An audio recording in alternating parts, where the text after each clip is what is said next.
Test में तो serial wise ही question attend करने होते हैं ना। नहीं नहीं नहीं, कोई जरूरी नहीं है, आप कैसे भी स्किप अटेम्प्ट हो करें। जाते हैं फिर, कभी कभी मार्क्स नहीं लगते उसके। Yes sir. पक्का ऐसा है? यस सर, मैंने करके देखा था एक बार, मेरे मार्क्स ही नहीं लगे उन क्वेश्चंस के। ओ, समझ गया। हाँ वो कुछ सिस्टम में सेव जरूर किया करो आप। जब भी लास्ट में सबमिट करते हो टेस्ट, टेस्ट सबमिट करने से पहले सेव कर दिया करो। कई बार ये सर भी मुझे होता तो जो आता है वो पहले कर लेती हूँ, फिर बाद में बाकी। है। हाँ, वो बेस्ट मेथड वही होता है, ठीक है, बेस्ट रिप्रेजेंटेशन वही होती है, क्योंकि आसान पहले कीजिए, उससे क्या होता है आपका कॉन्फिडेंस बढ़ता है। अब एक कमाल की बात है कि कॉन्फिडेंस अपने आप में एक चीज होता है कि अगर आपका कॉन्फिडेंस अच्छा है तो आप मुश्किल क्वेश्चन के भी नजदीक पहुंच जाएंगे, उसके आंसर के पास पहुंच जाएंगे, और कुछ ऐसे क्वेश्चन जो थोड़े बहुत मुश्किल लग रहे थे वो आसानी से सॉल्व हो जाएंगे। बट अगर आप सबसे पहले टिपिकल वाले क्वेश्चन उठाते हैं तो माइंड ना एक परसेप्शन बना लेता है कि नहीं आता नहीं आता नहीं आता नहीं आता, फिर आसान क्वेश्चन भी स्किप कर जाओगे जो शायद सॉल्व हो सकता था, लेकिन आपका माइंड कहेगा ये भी नहीं आता, मेरे को कुछ भी नहीं आता। हम इतने मूर्ख होते हैं, हम हमारा सबका दिमाग, इवन मैं भी खुद को भी इंक्लूड कर रहा हूँ, ऐसा नहीं कि मैं सिर्फ आप लोगों के लिए कह रहा हूँ, सभी इतने मूर्ख होते हैं कि किसी एक सीरीज में आप एक सब्जेक्ट पढ़ रहे हो, उस सब्जेक्ट का का परसेप्शन बन जाता है, माइंड उसको ज्यादा पढ़ने लग जाता है। जैसे ही सब्जेक्ट बदलोगे दूसरा सब्जेक्ट मुश्किल लगने लग जाता है। यानी वही सीक्वेंस यहाँ पर होता है, अगर आप पेपर को क्वेश्चंस को स्किप कर रहे हो स्किप कर रहे हो स्किप कर रहे हो, और फिर कोई आसान सा क्वेश्चन जो आप सोल्व कर सकते थे उसके साथ भी वही होगा कि आपको लगेगा ये भी मुश्किल है, छोड़ दो इसको। इसलिए कह रहा था कि जो आता है जो आसान है सबसे पहले वो उठाओ, फिर आपका माइंड ना बिल्डअप होने लगता है, माइंड उस डायरेक्शन में चलने लगता है। हम जनरली आप लोगों को बताते हैं ना कि हम एक ही चीज में परफेक्ट हो सकते हैं। जनरली लोग बोलते हैं गाड़ी चलाते टाइम हम मोबाइल क्यों नहीं यूज कर सकते, हम तो करते हैं। हम गाड़ी भी चला सकते हैं, मोबाइल भी यूज कर सकते हैं, हम दोनों काम इकट्ठा कर सकते हैं।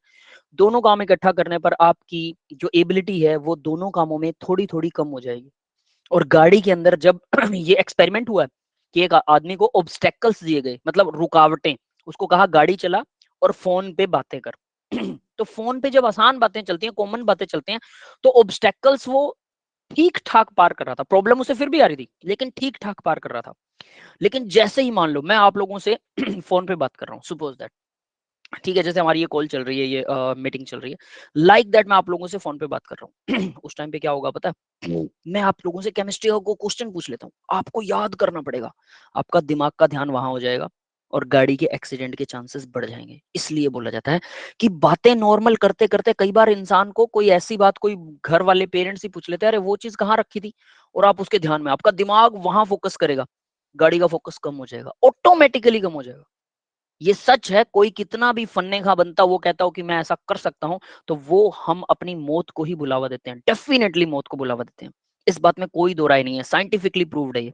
इसलिए मोबाइल यूज नहीं करना चाहिए गाड़ी या बाइक चलाते टाइम।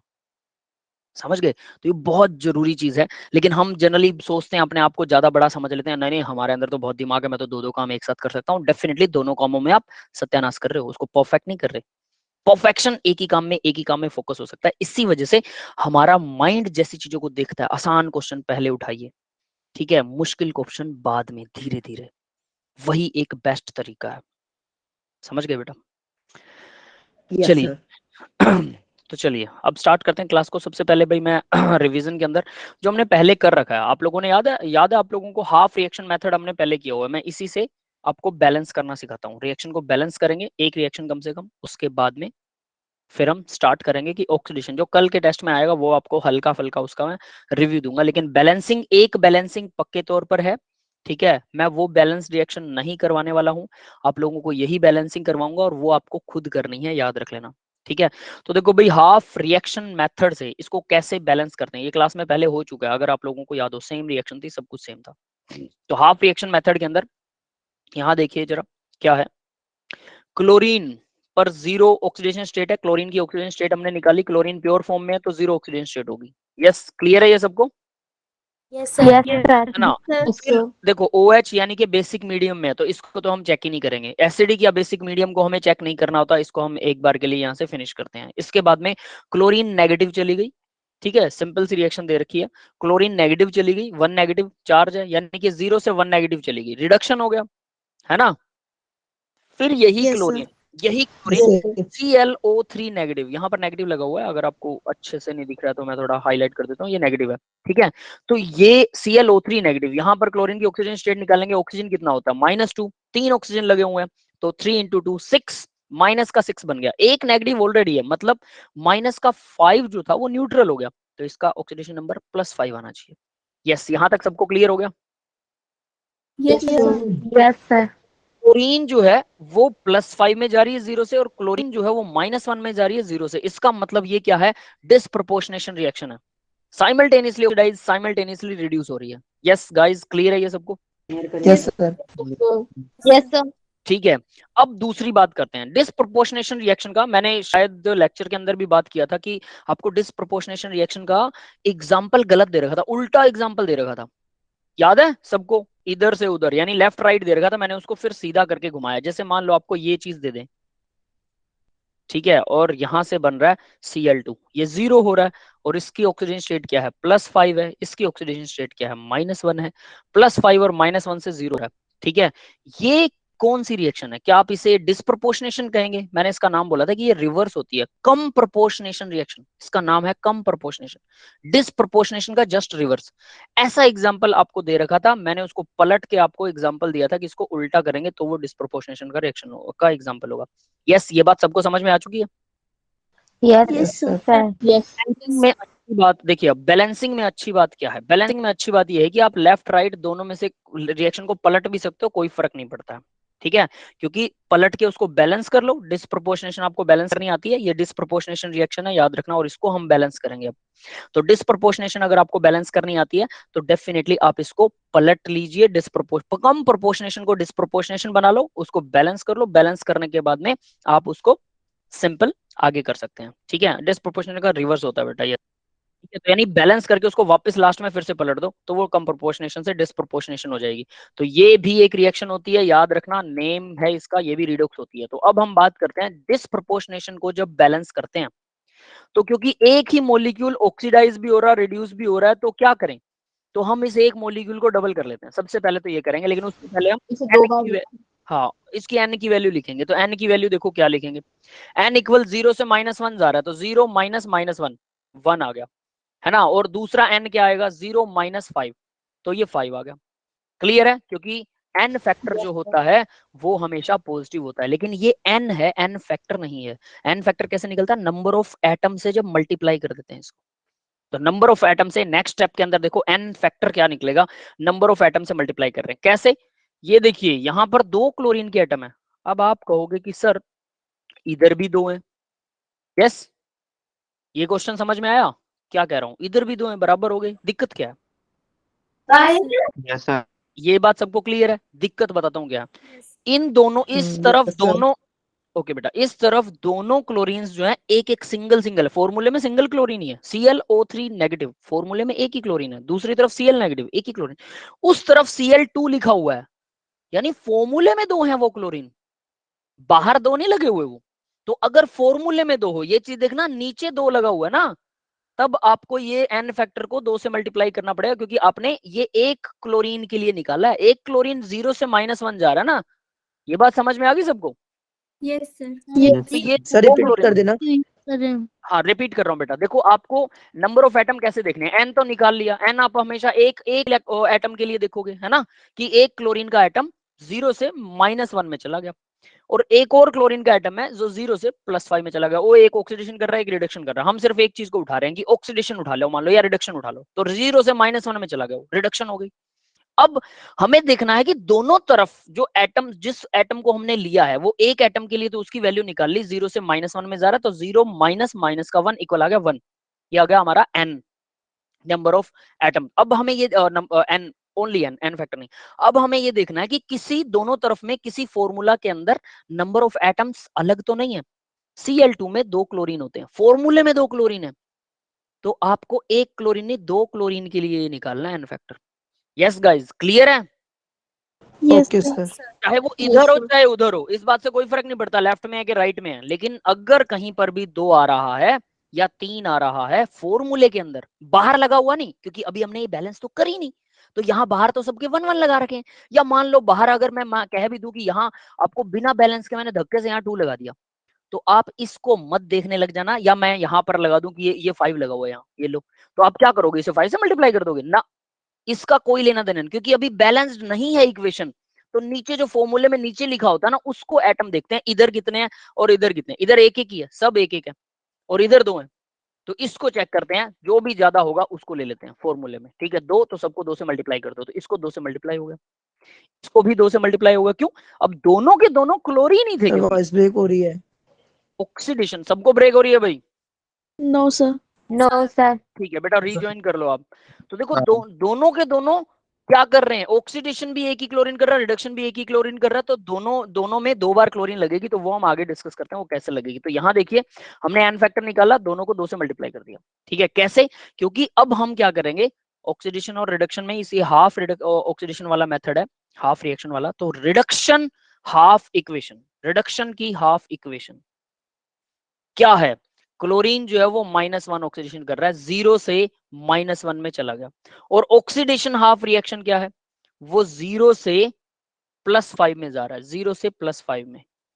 यस, क्लियर है ये सबको, यस सर। है ना। सर ये 10 में 0 कैसे से, आ रहा है?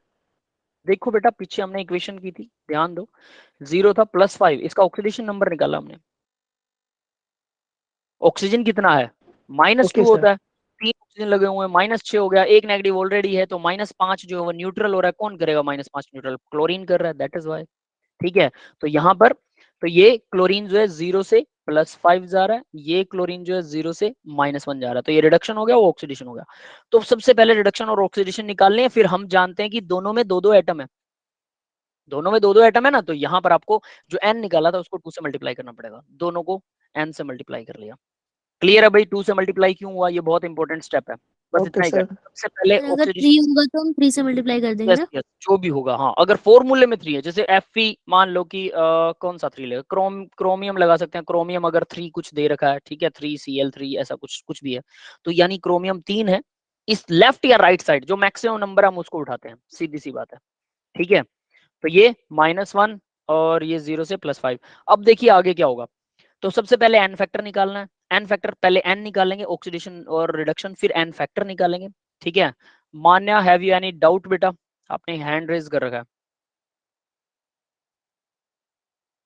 नहीं है, एन की वैल्यू नेगेटिव साइन हटा देते हैं, हाँ हाँ हाँ, एन की वैल्यू में तो नेगेटिव साइन या पॉजिटिव साइन कोई नहीं लगेगा बेटा, एन तो वही न्यूट्रल रहेगा, ठीक है। ये तो ऑक्सीडेशन नंबर और रिडक्शन नंबर बता रखा है मैंने कि वो 0 से +5 में, ऑक्सीडेशन नंबर में तो साइन लगेगा नेगेटिव और पॉजिटिव, तभी आपको पता लगेगा, ठीक है, कि वो ऑक्सीडेशन कर रहा है, रिडक्शन कर रहा है। आगे देखिए अब आगे क्या होता है, तो सबसे पहले हम कोई एक उठा लेंगे, हमने ये वाली रिएक्शन उठा ली, क्लोरीन क्लोरीन नेगेटिव जा रहा है, तो इसमें क्या करना है, सबसे पहले नंबर ऑफ एटम बैलेंस करने हैं, नंबर ऑफ एटम्स को बैलेंस करना है, तो यहाँ हमने नंबर ऑफ एटम को बैलेंस कर लिया, 2 क्लोरीन इधर लगा दिया, इधर 2 क्लोरीन थे, पहला काम।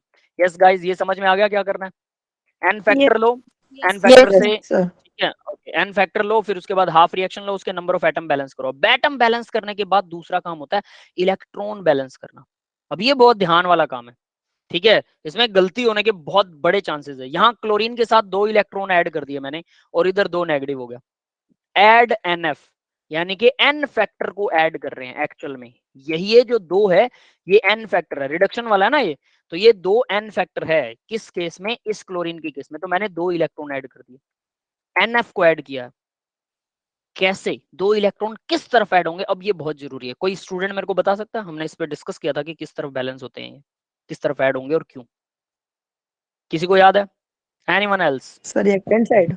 पॉजिटिव चार्ज होगा। रिएक्टेंट या प्रोडक्ट साइज नहीं देखते हम, उसका कुछ अलग देखने का तरीका है, नेगेटिव पॉजिटिव चार्जेस को बैलेंस करते हैं, चार्ज बैलेंस भी नहीं है वो, एक और प्रॉब्लम है कि वो चार्ज बैलेंस भी नहीं, आप उधर देखोगे उधर 2 क्लोरीन है, दोनों नेगेटिव हैं राइट साइड में, तो इसलिए हमने 2 इलेक्ट्रॉन इस तरफ नेगेटिव लगा दिए, ये तो चार्ज बैलेंस कर रहे हैं हम, उधर नेगेटिव है इधर भी नेगेटिव लगा दिया, वो भी नहीं देखते हैं। तो क्या देखते हैं आप ध्यान देना, बहुत इंपॉर्टेंट स्टेप बता रहा हूँ बेटा, बहुत ध्यान से देखना, ये क्लोरीन है 0 ऑक्सीडेशन स्टेट में, मतलब इसके पास इलेक्ट्रॉन ना इसने एक्सेप्ट किए ना डोनेट किए, ये अकेला बैठा, मैंने इसमें 2 इलेक्ट्रॉन ऐड कर दिए, तो दोनों क्लोरीन ने एक एक इलेक्ट्रॉन ले लिया और दोनों क्लोरीन नेगेटिव बन गई, क्लियर है।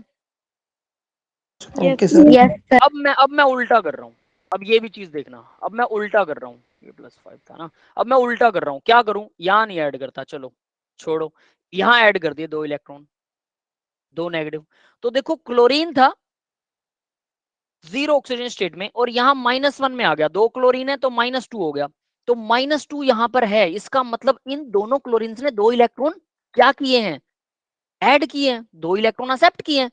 कहां से एक्सेप्ट किए जरा सोचो, और प्लस में मैंने 2 इलेक्ट्रॉन और लिख दिए, तो 2 तो ये क्लोरीन एक्सेप्ट करके बैठा है 2 इलेक्ट्रॉन, और 2 इलेक्ट्रॉन और मैंने ऐड कर दिए, तो इसका मतलब टोटल 4 इलेक्ट्रॉन ऐड हो गए रिएक्शन में। कहां से आए, कोई सोर्स है इलेक्ट्रॉन्स का,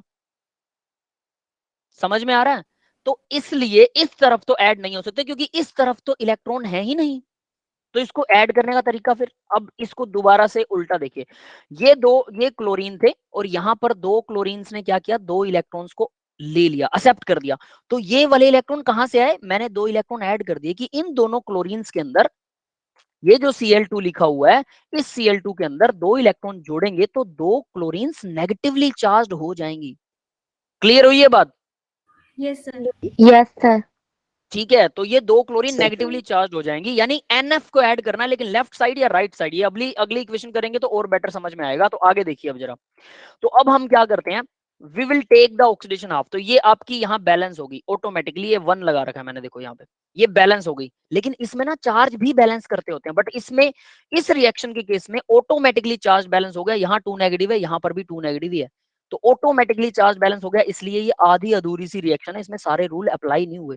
नेक्स्ट रिएक्शन में सारे रूल अप्लाई हो रहे हैं, वहां से आपको बेटर समझ में आएगा। दूसरी रिएक्शन कौन सी थी, ऑक्सीडेशन हाफ, क्लोरीन जो है वो क्लोरीन ClO3 नेगेटिव में जा रहा है, ठीक है, सबको समझ में आ गए, क्लोरीन क्लोरीन नेगेटिव में जा रहा है। अब इसको, इसमें भी क्लोरीन के एटम बैलेंस करेंगे, सबसे पहला काम क्लोरीन के एटम बैलेंस कर लो। अब दूसरा काम क्या होता है, ऐड NF, जो N फैक्टर आपने निकाला वो ऐड कर दो।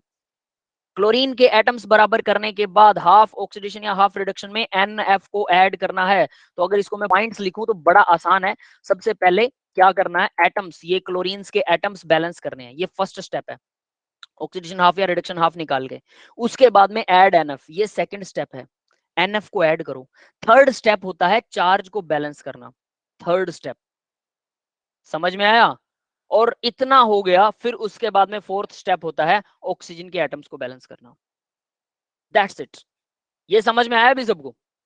ये 4 ही Yes, sir. स्टेप होते हैं half reduction Yes, method sir. में, और यही हमेशा फॉलो करना है। तो NF आपको निकालना आता है तो बाद में ऐड करना। अब यहाँ पर भी NF ऐड करना है, तो मैंने यहाँ 10 इलेक्ट्रॉन इस तरफ ऐड कर दिए। अब इस तरफ पहले तो मैंने इधर ऐड किए थे 2 इलेक्ट्रॉन्स, अब इस तरफ कर दिए। अब इसको देखो यहाँ पर क्यों ऐड किए, ध्यान देना कि यहाँ ऐड क्यों हुए। क्लोरीन था 0 में, इस तरफ क्लोरीन कितना हो रहा है पता है आपको, +5 ना, Yes, sir. Oxidation number apply करना पड़ेगा NF ऐड करते टाइम, तो यहाँ +5 हो रहा है, वहां 0 था, इसका मतलब क्लोरीन ने क्या किया, 5 इलेक्ट्रॉन छोड़ दिए, डोनेट कर Yes, दिए। sir. 2 क्लोरीन है यहाँ पे, हमने एटम 2 लिखे हैं, NF इसलिए हमारा 10 आ रहा है ना, तो दो क्लोरीन हैं, इसका मतलब 10 इलेक्ट्रॉन डोनेट कर दिए क्लोरीन ने। Yes, तो sir. 2 क्लोरीन ने 10 इलेक्ट्रॉन डोनेट किए, तो यहाँ से 10 इलेक्ट्रॉन तो निकल चुके हैं, तो प्लस में 10 इलेक्ट्रॉन मैंने यहाँ डाल दिए, होगी बैलेंस। ये समझ में आया, 10 इलेक्ट्रॉन यहाँ क्यों डले? Yes sir. क्लियर है? तो यानी लेफ्ट में जाएंगे और राइट में जाएंगे, बस इसमें गलती होने की 100% प्रोबेबिलिटी होती है बेटा, इसको जरूर ध्यान से कीजिएगा कि आपको एन फैक्टर निकाल के एन फैक्टर को ऐड किस तरफ करना, लेफ्ट में या राइट में। तो फिर से ऑक्सीडेशन के ऊपर जाइए और फिर एन फैक्टर को क्लियरली केयरफुली ऐड कीजिए। यहां तक क्लियर है सबको? Yes, sir. Yes sir. ठीक, सर ये रिपीट कर दीजिए। रिपीट करता हूं, ठीक है, दोबारा से देखो, एन फैक्टर हमें ऐड करना है। पहला स्टेप है नंबर ऑफ एटम, ये रहा पहला स्टेप, नंबर ऑफ एटम्स को बैलेंस करो, कर दिया ऑक्सीडेशन हाफ या रिडक्शन हाफ में। दूसरा फैक्टर क्या है, दूसरा रूल क्या है, NF को ऐड कर दो। तो NF हमने निकाला था 10, एक का निकला था 2, वो रिडक्शन वाले का था, ऑक्सीडेशन वाले का निकला था 10, ठीक है। तो NF को आपको ऐड करना, मतलब जितना NF है उतने नंबर ऑफ इलेक्ट्रॉन ऐड कर दो। तो यहाँ मैंने 10 इलेक्ट्रॉन ऐड कर दिए। किस तरफ ऐड करूं, इधर के इधर, बस ये प्रॉब्लम है। NF को ऐड करना, एन फैक्टर निकालना बहुत आसान है, एन फैक्टर निकाल लोगे, ठीक है। फिर एन फैक्टर को एन से उसको ऐड करना है, उसको कहाँ, ऑक्सीडेशन या रिडक्शन में। रिडक्शन में लेफ्ट साइड में करेंगे हमेशा या राइट साइड में, तो ये चीज थोड़ी सी प्रॉब्लमेटिक हो सकती है। तो क्या करें, ध्यान से देखना है, रट्टा नहीं लगाना इसका, ध्यान से देखना। क्या 10 इलेक्ट्रॉन ऐड करने, मान लो मैं इधर 10 इलेक्ट्रॉन ऐड कर दूंगा तो गड़बड़ हो जाएगी, क्यों होगी वो देखना।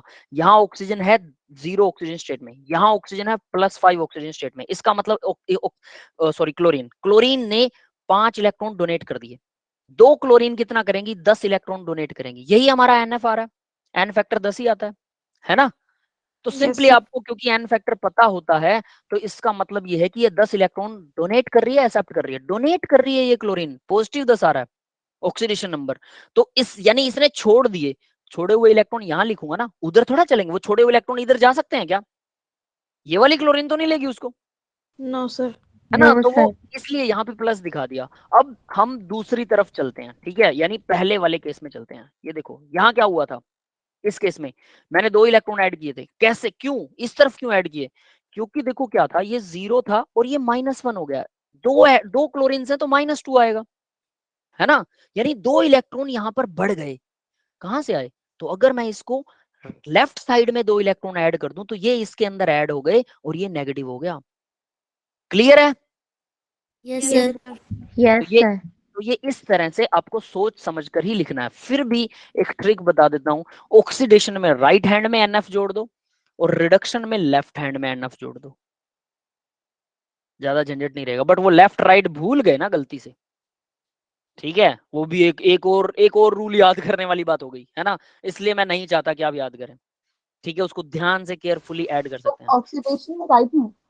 हाँ, ऑक्सीडेशन में राइट में, यहाँ राइट में जुड़ा हुआ है, ये ऑक्सीडेशन हाफ रिएक्शन है ना, ऑक्सीडेशन हाफ रिएक्शन मेथड चल रहा है। ऑक्सीडेशन में राइट में NF को ऐड कर दो नंबर ऑफ इलेक्ट्रॉन बना के, NF 10 है तो 10 इलेक्ट्रॉन ऐड कर दो, और रिडक्शन में लेफ्ट में कर दो, ठीक है? याद रखना, अगर याद नहीं रखा, उल्टा कर दिया, सब गया, सारी रिएक्शन बैलेंस नहीं होगी, वो कभी भी नहीं होगी, आप कंफ्यूज हो जाओगे। इसलिए अगर ध्यान कर सकते हैं तो ध्यान भी कर लीजिए, याद कर सकते हैं तो याद भी कर लीजिए। कुछ बच्चे याद करना कन्वीनियंट समझते हैं, कुछ बच्चे लॉजिक लगाना कन्वीनियंट समझते हैं, चॉइस इज योर्स, कोई भी कुछ भी कैसे भी कर सकता है, ठीक है? उसके बाद में आर रिडक्शन आर रिएक्शन, पूजा बेटा क्या कह रहे हो?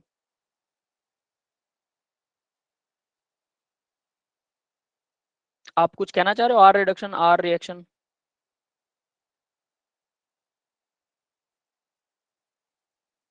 यस, ट्रिक, अच्छा, रिडक्शन रिएक्शन में क्या, किस, फिर आगे क्या होगा बेटा, क्या मुझे नहीं समझ में आया ये, क्या कोई मुझे ट्रिक? आपने बताया था कि ऑक्सीडेशन में राइट साइड ऐड कर दो, और वो वाला बता दीजिए। अच्छा, रिडक्शन में लेफ्ट साइड होगा, यस सर, वही पूछती थी। ठीक है, चलो जैसा भी है, ओके। तो आगे देखिए, नाउ अब हमें क्या करना है, नाउ बैलेंस द चार्जेस, क्योंकि पहले वाले पीछे वाले रिएक्शन हाफ रिएक्शन के अंदर सारे स्टेप फॉलो नहीं होते हैं, इसमें सारे स्टेप फॉलो हो रहे हैं। सबसे पहले हमें क्लोरीन एटम ऐड बराबर करने हैं, उसके बाद में क्या करना है, NF को ऐड करना है, NF को ऐड करने के बाद तीसरा रूल होता है now balance the charge also. अब चार्ज को बैलेंस करना है, 10 इलेक्ट्रॉन ये रहे, और ये देखो 1 नेगेटिव है ना ऊपर और 2 बाहर लगा हुआ है, तो कितने हो गए, 2 नेगेटिव ये हो गए, तो 10 और 2 12, 10 और 2 12, ये समझ में आ रहा है? तो 12 नेगेटिव इस तरफ हैं, तो क्या करें, या तो इस तरफ 12 पॉजिटिव ऐड कर दो, 12 पॉजिटिव, क्या 12 पॉजिटिव ऐड करोगे, 12H पॉजिटिव ऐड कर सकते हो अगर ये एसिडिक रिएक्शन हो तो, एसिडिक मीडियम में हो तो, वरना क्या करो, इस तरफ 12 नेगेटिव ऐड कर दो, क्योंकि ये बेसिक मीडियम में है, OH नेगेटिव, उधर 12 नेगेटिव है, इधर 12 नेगेटिव, हो गए बराबर। यस गाइस, ये समझ में आ गया बेटा? Yes sir. Yes, sir. क्योंकि ये बेसिक में तो मैंने 12 OH इस तरफ ऐड कर दिए, ठीक है, इधर नेगेटिव हो गया 12, उधर भी नेगेटिव 12 था, बराबर हो गया। लेकिन अगर ये एसिडिक हुई तो ये 12 OH ऐड ना करते, हम यहाँ पर 12H पॉजिटिव आयन इस तरफ ऐड कर देते, बस इतना फर्क करना है, ठीक है? क्योंकि H पॉजिटिव 12 और ये 12 नेगेटिव ऑलरेडी है, तो ओवरऑल न्यूट्रल हो गया, कोई दिक्कत ही नहीं है, ठीक है? तो ये ऐड हो गया, तो यानी हमने OH ऐड कर दिया। अब इसके बाद क्या करना, बैलेंस ऑक्सीजन एटम, क्योंकि OH ऐड किया तो ऑक्सीजन एटम को बैलेंस करना पड़ेगा, तो ऑक्सीजन एटम को बैलेंस करने के लिए वाटर जोड़ना है, बस और कुछ नहीं करना। कितने ऑक्सीजन एटम है भाई लेफ्ट साइड में, देखो जरा, 12 है, तो 6 वाटर ऐड कर दो, बस ये रहा 6, क्योंकि एक वाटर में 2 ऑक्सीजन और एक वाटर, नहीं, उल्टा बता रहा हूँ, वो तो हाइड्रोजन के लिए होता है, ठीक है? 12 ऑक्सीजन है ना, तो यहाँ आप देखिए 12 ऑक्सीजन, तो इस तरफ ऑक्सीजन पहले काउंट करेंगे, 3 ये रहे, 2 ये रहे, 6 ऑक्सीजन, तो 6 ऑक्सीजन और ऐड करने हैं, यानी 6 वाटर और ऐड कर दिए। यस गाइस, क्लियर हुआ बेटा ये सबको? Yes, sir. Yes, sir. ठीक यस है, सर। तो 12 ऑक्सीजन को ऐड करने के लिए सीधा आप टोटल दोनों तरफ ऑक्सीजन ऐड कर लिए, दैट्स इट। ये सेकंड वाली बैलेंस हो गई, फर्स्ट वाली भी बैलेंस हो गई थी, सेकंड वाली भी बैलेंस हो चुकी है। ये ग्रीन में जो लगाए हैं मैंने, ये रूल है, ठीक है, ये रूल्स हैं, रूल 1, रूल 2, रूल 3 और ये रूल 4, ठीक है? और ये जो है ये इक्वेशन है, इक्वेशन नंबर 2। अब हमें क्या करना है, फर्स्ट और सेकंड इक्वेशन को ऐड कर देना। Now balance electron on both side of the reaction multiply appropriate digit number, जो भी आपको अप्रोप्रिएट लगता है वो उसको मल्टीप्लाई करना है। तो हमने देखो ये हमारी पहली रिएक्शन थी, मैं इसको रब कर रहा हूं यहाँ से, ये हमारी पहली रिएक्शन थी, दिख रही है आपको स्क्रीन पे, और ये दूसरी रिएक्शन है, दोनों को ऐड करना है आपको। लेकिन ऐड करते टाइम ध्यान दो कि यहाँ पर 2 इलेक्ट्रॉन्स हैं और यहाँ पर 10 इलेक्ट्रॉन है, तो मुझे इलेक्ट्रॉन नहीं चाहिए भाई, हमने इलेक्ट्रॉन अपने कन्वीनियंस के लिए लगाए थे, लेकिन वो हवा में थोड़ा रहते हैं इलेक्ट्रॉन, किसी न किसी एटम के साथ जुड़े हो सकते हैं। तो अब ये जुड़े तो नहीं हुए, तो बाहर है रिएक्शन के, तो क्या करें, इनको खत्म करना है। जब हम ऐड करें तो आपस में ये दोनों एक दूसरे से कट जाएं, ऐसा कुछ करना है। तो 2 इलेक्ट्रॉन इस तरफ है पहली रिएक्शन में, अगर मैं इसको पहली रिएक्शन को 5 से मल्टीप्लाई कर दूं पूरी रिएक्शन को, तो 10 रिएक्शन आ जाएंगे लेफ्ट साइड में। Yes yes sir. और सेकंड रिएक्शन में 10 इलेक्ट्रॉन्स हैं राइट साइड में, बहुत कॉमन सा सीधा मैथमेटिक्स है। तो यानी 10 लेफ्ट में 10 राइट में, दोनों एक दूसरे से कैंसिल हो जाएंगे, लेफ्ट वाले को राइट लेके आएंगे वो प्लस से माइनस हो जाएंगे, कैंसिल हो जाएंगे। तो यानी कि सीधा सीधा मैं इस पूरी इक्वेशन को क्या करूं, 5 से मल्टीप्लाई कर दूं। 5 से पूरी इक्वेशन मल्टीप्लाई होगी, ये 5 से 5 से मल्टीप्लाई, ये भी, सिर्फ पहली इक्वेशन, दूसरी को कुछ नहीं करना। पर अगर मान लो एक जगह पर 2 इलेक्ट्रॉन हो, एक जगह पर 3 इलेक्ट्रॉन हो, सपोज दैट, इसी केस में अगर मैं यहां पर 3 इलेक्ट्रॉन कर दूं, तो अब क्या 5 से मल्टीप्लाई करोगे, किस डिजिट से मल्टीप्लाई करोगे, बताएगा कोई मेरे को? सर एक को 2 से 2 वाले करेंगे। को 3 से करेंगे और 3 वाले को 2 से कर देंगे। यस, अब क्रॉस मल्टीप्लाई हो जाएगी, 2 को 3 से, 3 को 2 से, तो दोनों तरफ 6 आ जाएगा और हमारा आंसर सॉल्व हो जाएगा। ठीक है, that is the thing, good. तो यहाँ देखिए ये 5 से मल्टीप्लाई हो गया, अब मेरे को कुछ नहीं करना, सिर्फ जोड़ देना। 5 क्लोरीन ये थे, 1 क्लोरीन ये, टोटल हो गए 6 क्लोरीन। ठीक है, और ये हो गए 10 इलेक्ट्रॉन, ये भी 10 इलेक्ट्रॉन है, ये तो कट जाएंगे 10 से 10। ठीक है, फिर क्या बचा, 12 OH, ये रहा 12 OH। फिर इस तरफ क्या है, 10 chlorine negative, 10 chlorine negative, 2 ClO3, 2 ClO3, 6 water, 6 water. That is the balance equation in front of you guys. यही बैलेंस इक्वेशन है, अपने आप हो गई। क्लियर है? Yes sir. Yes sir. Rule rule देखो तो रूल सिर्फ 4 ही हैं। रूल नंबर 1, सबसे पहले नंबर ऑफ एटम्स को बैलेंस करो। ठीक है, रूल नंबर 2, ऐड NF को ऐड करना, ऑक्सीडेशन है तो राइट में, रिडक्शन है तो लेफ्ट में। ठीक है, नेक्स्ट, नाउ बैलेंस चार्ज को बैलेंस करना है, तो टोटल नेगेटिव देख लो किस तरफ है, तो दूसरी तरफ OH नेगेटिव डाल दो अगर बेसिक मीडियम, वरना उसी तरफ H पॉजिटिव डाल दो। रूल नंबर 4, ऑक्सीजन एटम को वाटर ऐड करके बैलेंस कर दो। इतना बैलेंस होने के बाद दोनों इक्वेशंस को जोड़ दो, जोड़ने पर जो भी बने, नंबर ऑफ इलेक्ट्रॉन्स को क्रॉस करने के लिए जो आप कर सकते हैं वो करो। ठीक है, एप्रोप्रिएट मल्टीप्लाई करो, दैट्स इट। तो ये इस तरह से बैलेंस होगी। यस गाइज, क्लियर है ये सबको? Yes sir. ये हाफ रिएक्शन मेथड से एक हमने डायरेक्ट भी करना सीखा था। मैं एक चीज बताता हूँ, ऑक्सीडेशन मेथड है, वो ऑक्सीडेशन मेथड हर जगह पर अप्लाई नहीं होता। मतलब हर जगह पर अप्लाई ना होने का मतलब ये कि ऑक्सीडेशन मेथड जो है वो जब डिसप्रोपोर्शनेशन रिएक्शन आती है तो वहां पर आपको स्पेशली उनको 2 बार लिखना पड़ता है, ऐसा कुछ करना पड़ता है, तो वो गड़बड़ करनी पड़ती है। क्या है वो, मैं आगे जैसे यहाँ थी, यहाँ हमने क्लोरीन को 2 बार लिखा ना, वहां पर भी आपको ऑक्सीडेशन में ही 2 बार लिखना पड़ेगा। आगे एक एग्जांपल करवाऊंगा। तो हाफ रिएक्शन, जब आप क्रोमियम पेंटोक्साइड वाली रिएक्शन को बैलेंस करेंगे, क्रोमियम पेंटोक्साइड जिसके अंदर ही ऑक्सीजन होता है, एक ऑक्सीजन तो क्या होता है, अब ये देखो वो क्या चीज बता रहा हूं, ध्यान देना।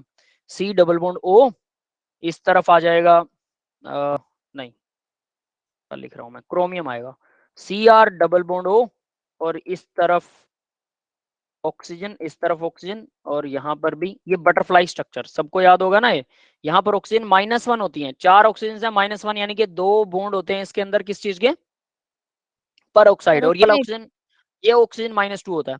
अब यही गड़बड़ की वजह से क्रोमियम का ऑक्सीजन स्टेट तो +6 आएगा, no doubt in it, but इस गड़बड़ की वजह से ऑक्सीजन को बैलेंस करना बहुत मुश्किल हो जाता है, तो ऑक्सीजन 2 बार लिखनी पड़ेगी आपको अलग अलग तरह से। तो ये हाफ ऑक्सीडेशन मेथड में इसको करना आसान है, ऐसी रिएक्शन को बैलेंस करना आसान है।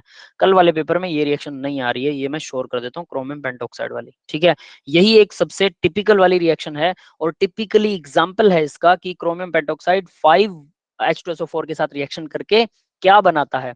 ठीक है, वो याद कर लो, आप रट्टा लगा सकते हो। देखो मैं बताता हूँ आपको कौन सी रिएक्शन है। ठीक है, क्रोमियम पेंटोक्साइड जो है CrO5 जो है वो क्या करता है, 5 रिएक्शन, वो H2SO4 के साथ, सॉरी, H2SO4 के साथ रिएक्शन करके क्रोमियम 2 और SO4 थ्राइस ये बनाता है, प्लस O2 बनाता है ऑक्सीजन। क्लियर है? इस रिएक्शन की बैलेंसिंग, क्या कह रहा हूं, इस रिएक्शन की बैलेंसिंग जो है वो बच्चों को बहुत मुश्किल लगती है। यही एक टिपिकल एग्जांपल है जिसकी बैलेंसिंग वाकई में मुश्किल है। मुश्किल लगती नहीं है, मैं खुद कह रहा हूं कि इसकी रिएक्शन, ये बैलेंसिंग इसकी मुश्किल है। तो इसकी बैलेंसिंग में होता क्या, ये बता देता हूं। 4 होते हैं क्रोमियम पेंटोक्साइड, 6 होते हैं H2SO4, 4 होते हैं दूसरे वाले क्रोमियम सल्फेट, और 7 ऑक्सीजन होते हैं, और 6 वाटर होते हैं। समझ में आया? Yes sir. 4 ये होते हैं, 4 ये होते हैं, 7 ऑक्सीजन होते हैं, और 6 वाटर होते हैं। 6 वाटर। H2SO4 कितना होता है? 6 ही H2SO4 होता है। जितने वाटर उतना H2SO4 है, बस। ये सर हम बैलेंसिंग करेंगे अभी। नहीं, इसकी बैलेंसिंग देखो, इसकी बैलेंसिंग में टाइम ज्यादा लग जाएगा बेटा, ठीक है? तो मैं दूसरे क्वेश्चंस करवा दूंगा, वो ज्यादा बेटर है।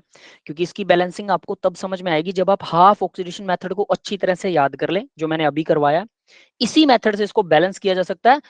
ऑक्सीडेशन नंबर मेथड से इस रिएक्शन को बैलेंस नहीं किया जा सकता। Drawback of oxidation number method, हालांकि वो मेथड बहुत आसान है, उसके अंदर पूरी रिएक्शन एक ही बार में होती है, इसको हाफ हाफ में कन्वर्ट करना पड़ता है, आसान ये भी है, ठीक है? लेकिन इस रिएक्शन में अगर आपको ये वाला मेथड अच्छे से आता है, तब हम इस रिएक्शन को बैलेंस कर सकते हैं, वरना बैलेंस नहीं कर सकते। तो कम से कम 10-15 रिएक्शंस जो है इस मेथड से बैलेंस कीजिए आप, और उसके बाद में आप मुझे बोलिए कि सर अब हमें ये करवाओ, तो मैं आपको ये 10 मिनट में करवा दूंगा। लेकिन अभी अगर करना चाहेंगे तो फिर आपके लिए प्रॉब्लम देगा। मुझे क्रोमियम पेंटोक्साइड को तोड़ना पड़ेगा, ऑक्सीजन को अलग से तोड़ना पड़ेगा, और वो आपके ऊपर से जाएगा, ठीक है? वाटर एडिशन बेटा, ऑक्सीजन एटम को बैलेंस करने के लिए वाटर को ऐड करते हैं, या H पॉजिटिव आयन को बैलेंस करने के लिए वाटर ऐड करते हैं। बिल्कुल वाटर ऐड करना ही पड़ेगा, क्योंकि जितनी भी आयनिक रिएक्शनें हैं सभी की सभी एक्वस सॉल्यूशन में तो होती हैं। एक्वस पानी, एक्वा मतलब पानी, हाइड्रा मतलब पानी, हाइड्रेशन मतलब पानी, एक्वा, हाइड्रेशन, हाइड्रेट, इन सब का मतलब पानी ही होता है। हाइड्रोलाइसिस पानी का टूटना, सब हाइड्रा मतलब वाटर, एक्वा मतलब वाटर। अगर कोई सोलवेंट नहीं दे रखा, इसका मतलब भी वाटर। कोई सोलवेंट नहीं दिया हुआ ना, तो मतलब पानी है, पानी के अंदर हो रही है रिएक्शन। तो आयनिक रिएक्शनें सभी लगभग पानी के अंदर होती हैं। लगभग क्या, सारी की सारी पानी में ही होती हैं आयनिक रिएक्शनें। आयंस में टूटेगा ही पानी के अंदर वो चीज। कोई दूसरा सोलवेंट हो सकता है जो आयनिक हो, बट जनरली पानी में करवाया जाता है, ठीक है? समझ गए होगे आप, है ना? तो आगे देखो भाई, तो ये वाली एक रिएक्शन है जो सबसे इंपॉर्टेंट रिएक्शंस में से आती है, सबसे इंपॉर्टेंट। ये मुझे रिएक्शन याद है, आप ये देखो, बड़ा हम सेइंग कि मुझे ये रिएक्शन याद है। क्रोमियम पेंटोक्साइड H2SO4 के साथ में होता है, ठीक है? तो 6 पानी 6 H2SO4, सीधा कनेक्शन है। 4 क्रोमियम पेंटोक्साइड, 4 ही क्रोमियम सल्फेट है, ऑक्सीजन होते हैं 7। इस इक्वेशन पे बहुत सारे क्वेश्चन आते हैं, IIT लेवल के, नीट लेवल के बहुत सारे क्वेश्चन आते हैं। क्या आते हैं पता है?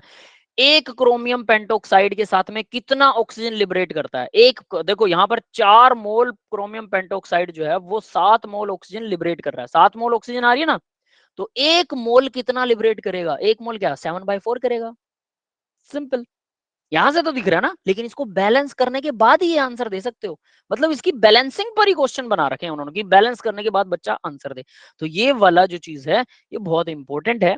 लेकिन इस इक्वेशन को सीधा याद कर लो, इसकी बैलेंसिंग में आपको फिर कभी जब हम रिवीजन करेंगे तब इसको जरूर करवाएंगे। समझ गए सब लोग? बस यही एक बैलेंसिंग है जो मैंने छोड़ रखी थी, क्योंकि ये मोस्ट इंपॉर्टेंट क्वेश्चन है। हमारे पास इतना टाइम नहीं होता, और आप लोग अगर प्रैक्टिस कर लो तो इसको खुद भी कर सकते हो। इसकी बैलेंसिंग खुद ढूंढ के देखना, कहीं शायद मिल जाए नेट पर, मेरे को लगता नहीं मिलेगी, ठीक है?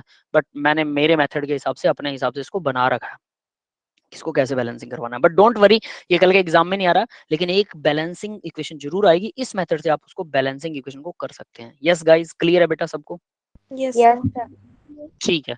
अब हम देखो भाई, अब हम थोड़ा पेपर के बारे में, एक क्वेश्चन हो गया, सबसे मुश्किल क्वेश्चन हो गया जो हमारे एग्जाम का था, ठीक है? अब इसके बाद में हम जो डिस्कशन करने वाले हैं वो एग्जैक्टली बाकी के क्वेश्चंस करेंगे, ठीक है? पेपर वाले सारे क्वेश्चन आसान है और कुछ ज्यादा ही आसान है, ठीक है?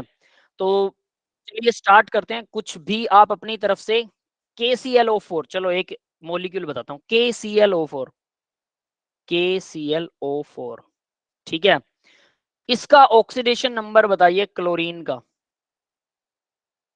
जल्दी से सॉल्व कीजिए, किसको आता है फटाफट मेरे को ऑक्सीडेशन नंबर बताओ। हाँ एक और चीज बता देता हूँ साथ में आपको कि मैंने इसमें ये देखिए, ये आपको मैंने नोट्स के अंदर करवाया था ऑक्सीडेशन के ऑक्सीडेशन के लास्ट वाले लेक्चर में, ये भी मैंने इसमें डाल रखा है, वही सेम ऑक्सीडेशन आयरन वाला मैग्नीज। सबसे पहले ऑक्सीडेशन नंबर निकाल लेंगे, NF निकालेंगे, फिर उसके बाद 7 है ना, तो ये सारा का सारा आप लोगों को मैंने करवा रखा है। तो ये मैंने डिट्टो यूं का यूं इस स्लाइड के अंदर डाल रखा है, आपको नोट्स में डिट्टो ऐसा कैसा मिलेगा, ये आपकी प्रैक्टिस के लिए। फिर एक सर और है, 7 सर क्या बेटा 7 आंसर आ रहे हैं। 7 आ रहा है, चलो गुड।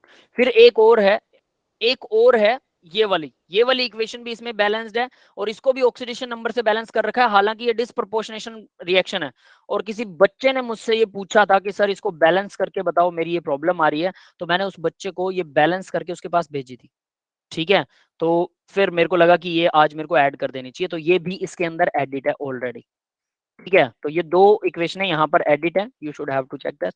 7 आ रहा है भाई, 7 कैसे आएगा, देखिए ऑक्सीजन का कितना है 5 आ रहा है मेरा। -2 4 से मल्टीप्लाई -2 करेंगे into 4 तो माइनस का 8 आएगा, +1 पोटेशियम हमेशा +1 1 होता है। ठीक है, ये -8 है, ये +1 है, माइनस का 7 बच गया, तो क्लोरीन होना चाहिए प्लस का 7, क्योंकि ऊपर कोई चार्ज नहीं है। दैट्स इट, क्लियर है? यस ठीक है, सर सबको आ गया ना। अब आगे एक और पूछता हूँ, MnO4 MnO2 MnO4 नेगेटिव, और इसमें Mn का ऑक्सीडेशन नंबर बताना है। ठीक है, जितनी भी KMnO4 वाली रिएक्शन है ना, और MnO2 इसके अंदर Mn का ऑक्सीडेशन नंबर बताना है। सर तो Mn Mn का 7 आएगा, फर्स्ट में Mn का 7 आएगा फर्स्ट और में Mn सेकंड का, में 8 आएगा। देखो बात सुनो, प्लस का 7 या माइनस का 7, एन फैक्टर में प्लस या माइनस नहीं होता, लेकिन इसमें तो ऑक्सीडेशन रिडक्शन में तो प्लस माइनस होता है ना बेटा, दिमाग में अच्छे से ध्यान रखना, Yes, एन sir. फैक्टर में नहीं होता, कोई चार्ज नहीं दिखाना होता, वो हमेशा पॉजिटिव होता है, लेकिन इसमें तो होता है। तो +7 है -7 है, वो जरूर याद रखिए। ठीक है, फर्स्ट का +7, सेकंड का +8। इसका +7 आ रहा है। देखो ऑक्सीजन है -4 ऑक्सीजन लगे हुए हैं, ऑक्सीजन का -2 होता है, मल्टीप्लाई में 4 माइनस का 8 हो गया। अब 1 नेगेटिव ऑलरेडी है, तो प्लस माइनस का 7 बचा, तो Mn पर प्लस का 7 होना चाहिए। क्लियर है? नेक्स्ट वाले में देखो ऑक्सीजन है, तो माइनस का 4 हो गया, 2 ऑक्सीजन से सीधा आ गया, तो ये प्लस का 4 आ जाएगा ना, प्लस का 4। दैट्स इट, सीधा डायरेक्ट आ रहा है, इसमें तो कुछ है ही नहीं, यहाँ पर सीधा ये प्लस का 4 आ गया। ठीक है, अभी एक चीज बताओ, ध्यान देना, इसी के ऊपर क्वेश्चन बता रहा हूं। अब मान लो आपको मैंने Mn4 नेगेटिव आयन दे दिया और MnO2 नेगेटिव O2 4 नेगेटिव दे दिया। ठीक है, कौन सा दोनों में से स्ट्रॉन्ग बेस है?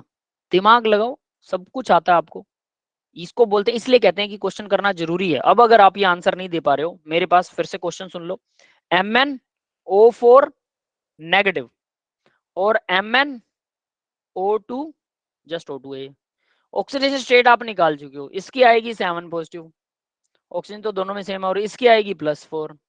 अब आपको ये बताना है दोनों में से मोर बेसिक कौन सा है, बेस क्या होता है, लेविस बेस क्या होता है, ये हिंट दे दिया मैंने। अब आप बताओ, लेविस बेस ढूंढना है इसमें कि कौन लेविस बेस होगा।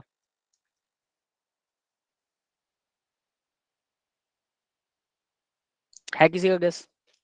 Sir MnO4 negative. MnO4 negative Lewis base होगा? कैसे? लेविस बेस क्या होता है? लोन पेयर को डोनेट करने वाला लेविस बेस होता है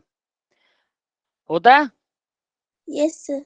लोन पेयर डोनेट करने वाला। MnO4 नेगेटिव, मैग्नीज पर 7 पॉजिटिव है, ये तो इलेक्ट्रॉन डोनेट नहीं करेगा, ऑक्सीजन कर सकता है।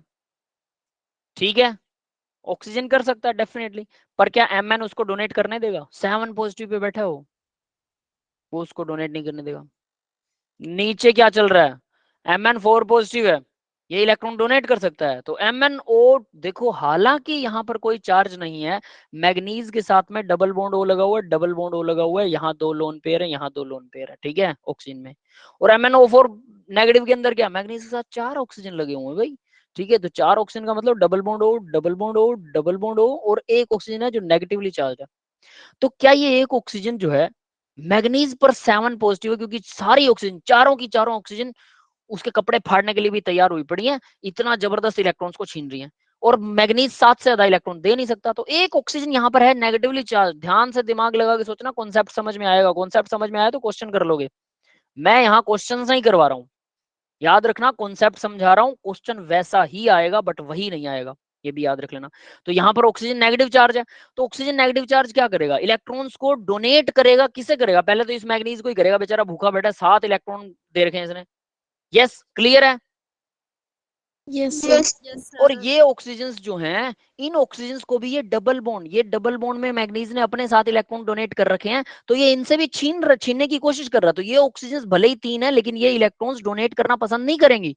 क्यों? क्योंकि मैग्नीज कहेगा तुम उसको दे रहे हो, मेरे को क्यों नहीं दे रहे, मेरे इलेक्ट्रॉन छीनी जा रहे हो, मुझे ही डोनेट कर दो। बट ऑक्सीजन 3 बॉन्ड बना नहीं सकता, तो ये फंसा पड़ा। यानी higher the oxidation number less will the basicity.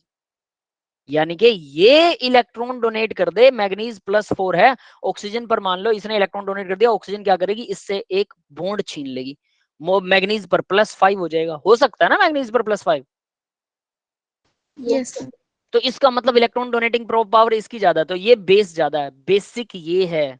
यानी कि अगर लो ऑक्सीडेशन नंबर है तो बेसिसिटी क्या होती है, बढ़ती है। हाई ऑक्सीडेशन नंबर है तो बेसिसिटी घटती है। ये कॉन्सेप्ट समझ में आ गया?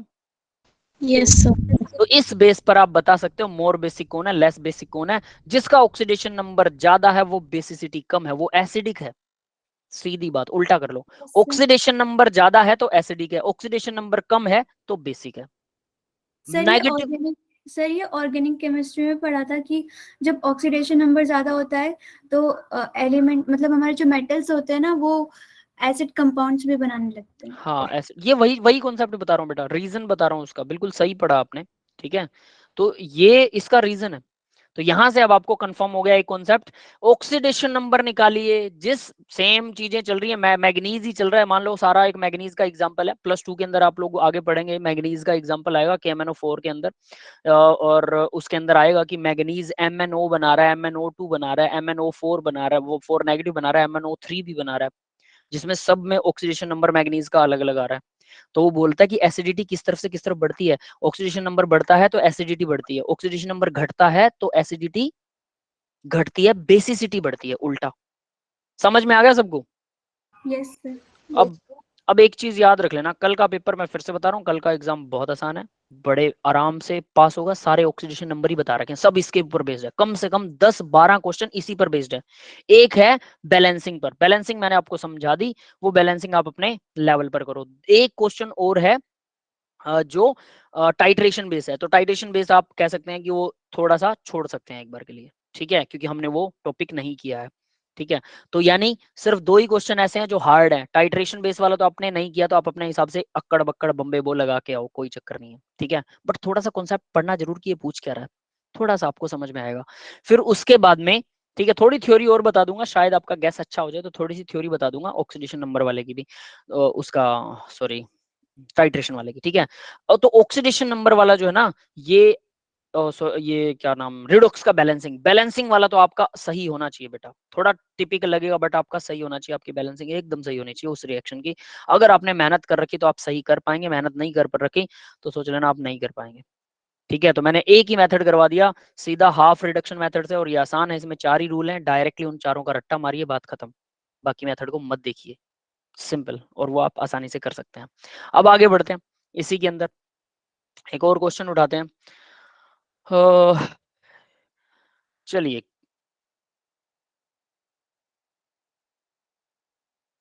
अगर आपको एक इक्वेशन देता हूं, चलो आपको एक इक्वेशन दे रहा हूं, ठीक है, देयर इज ए इक्वेशन जिसके अंदर ये है HCl प्लस NaOH, ये बनाता है NaCl प्लस वाटर। बताओ ये ऑक्सीडेशन रिडक्शन, रिडॉक्स रिएक्शन है, डिस्प्रपोर्शनेशन है, न्यूट्रलाइजेशन है, नन ऑफ दीज है, ऐसा ये क्वेश्चन आएगा। न्यूट्रलाइजेशन। ये ऑक्सीडेशन रिडक्शन रिएक्शन नहीं है? सर वो भी है। वो भी है सर ऐसे बट ही। ज्यादातर जो ऑप्शन होगा उसमें तो न्यूट्रलाइजेशन होगा क्योंकि सॉल्ट बन रहा है। लेकिन ये रिडॉक्स नहीं है क्या? सर Yes, है I am. रिडॉक्स है। रिडॉक्स है। है रिडॉक्स, ठीक है, चलिए Yes. आपकी मान लेते हैं। हाइड्रोजन का ऑक्सीडेशन नंबर +1, +1, क्लोरीन का -1 -1। सोडियम का ऑलवेज +1, देखने की +1 जरूरत ही नहीं है। हाइड्रोजन का +1, +1 ऑक्सीजन का -2 -2, सोडियम का +1 +1, क्लोरीन का -1 हाइड्रोजन का +1 +1, 2 हाइड्रोजन है तो 2 टोटल हो से गया मल्टीप्लाई +2। कर देंगे ठीक है, ऑक्सीजन का -2 स्टॉप नहीं है बताओ कौन ऑक्सीडेशन कर रहा है? सर, ये रिडॉक्स नहीं है, न्यूट्रलाइजेशन है। नहीं है, पता लग गया बेटा। न्यूट्रल यही तो यस पूछ सर रहा था, यही तो पूछ रहा था। आपने बिना देखे कह दिया ये रिडॉक्स है सर। आयनिक रिएक्शन देख ली तो मतलब लगा कि रिडॉक्स ही होगी।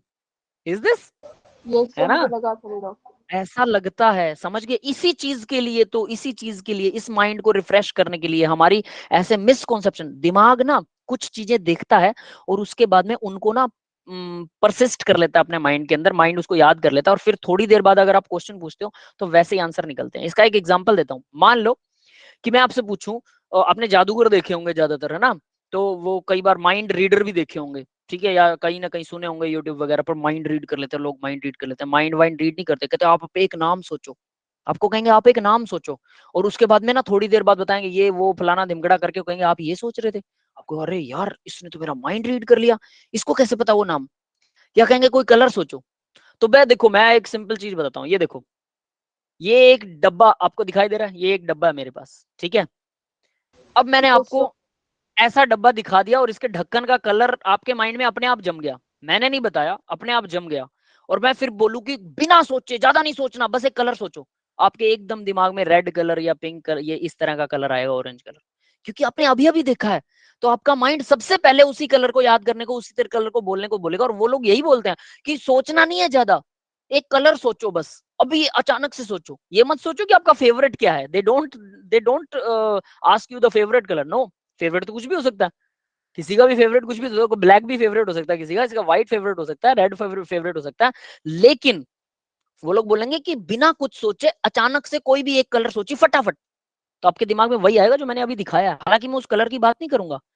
ऐसे ही जब हम आयनिक रिएक्शन कर रहे हैं तो हमारे दिमाग में आयनिक रिएक्शन आ रही है, हमने बैलेंस करी है तो पक्के तौर पर रिडॉक्स होंगी, ये आपके दिमाग ने सोच लिया, बट ये नहीं है। इस परसेप्शन को तोड़ने के लिए रिएक्शन सामने है। तो neutralisation reaction, acid base reaction है, न्यूट्रलाइजेशन रिएक्शन होती है। और वो जनरली, देखो मैं पक्का नहीं कहूंगा क्योंकि I am not pretty sure about this, but acid base reaction जो होगी वो न्यूट्रलाइजेशन होगी और उसमें ऑक्सीडेशन रिडक्शन नहीं होता, कभी नहीं होता, ठीक है? बट कोई एग्जांपल हो एक्सेप्शनली तो मुझे याद नहीं है और मैंने उस पर ज्यादा प्रैक्टिस नहीं की है। तो ये मेरा परसेप्शन है कि एसिड बेस रिएक्शन कभी भी न्यूट्रलाइजेशन के अलावा रिएक्शंस वो एसिड टाइट्रेशन वाली, सॉरी रिडॉक्स वाली रिएक्शंस नहीं होती हैं, ठीक है? मैंने ऐसा देखा है, बट हो सकता है कोई हो, तो मैं हमेशा चेक करता हूँ, मैं परसेप्शन बना के नहीं चलता, मैं चेक करता हूँ। आप लोगों को भी वही बोल रहा हूँ, आप चेक कीजिए।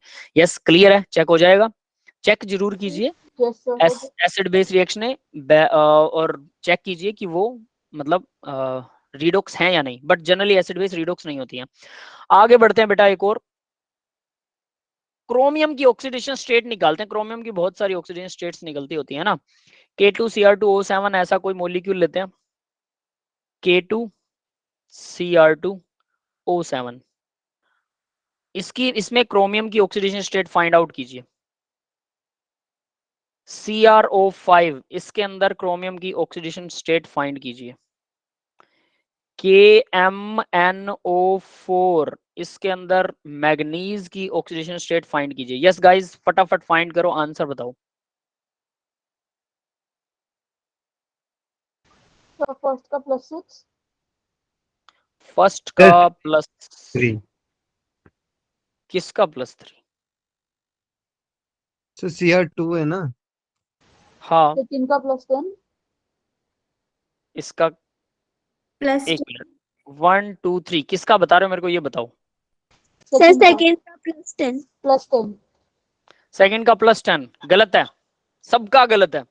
अभी अभी बताया क्रोमियम पेंटॉक्साइड जो है वो बटरफ्लाई 6 स्ट्रक्चर सर। होता है और वो नहीं हो सकता। ये मेरे को उम्मीद नहीं थी आप लोगों से, ये तो बिल्कुल भी उम्मीद नहीं थी। इसके अंदर गड़बड़ की है तो इसके अंदर पहले फाइंड करना सीखो। ऑक्सीजन है -2, 7 ऑक्सीजन लगे हुए हैं, -14, 2 पॉजिटिव ये रहा, क्योंकि 1 पॉजिटिव, तो कितना रह गया -12। 2 क्रोमियम -12 है, 1 क्रोमियम कितना आएगा +6, ये सही है, ये +6 आएगा। जो +3 बता रहा +6 था, ही बोला था इसका। हाँ ठीक है बेटा, जो +3 बता रहे थे उनको ध्यान देना चाहिए। नेक्स्ट देखो, इसमें +10 आता है, ये परसिस्ट ऐसा होता है, लेकिन मैंने बोला था ना ये मोस्ट इंपोर्टेंट रिएक्शन है क्रोमियम पेंटोक्साइड वाली, मेरे को याद है, यस सर। वो इसीलिए बोला था बेटा। देखो अभी है ध्यान से, यहाँ पर ये ऑक्सीजन के साथ में यहाँ पर ऑक्साइड बॉन्डिंग होती है, क्रोमियम +6 से ज्यादा दिखाता ही नहीं है, मैंने एक लेक्चर में भी आपको बताया था। और +1 +2 +3 कौन कौन दिखाते हैं, कैसे कैसे दिखाते हैं, स्कैंडियम +3 दिखाता है, +4 +5 +6 ऐसे करके दिखाते हैं ना, फिर उसके बाद में घटना शुरू हो जाता है। ठीक है, तो वो चीज जो बताई थी वो चीज याद रखिए, अगर वो चीज याद नहीं है कोई बात नहीं, तो मैंने बोला था स्ट्रक्चर को ध्यान रखना, क्रोमियम वैसे भी +6 से ज्यादा नहीं दिखाता, इतने एग्जाम्पल्स किए आप लोगों ने तो जरूर आपको याद रहेगा।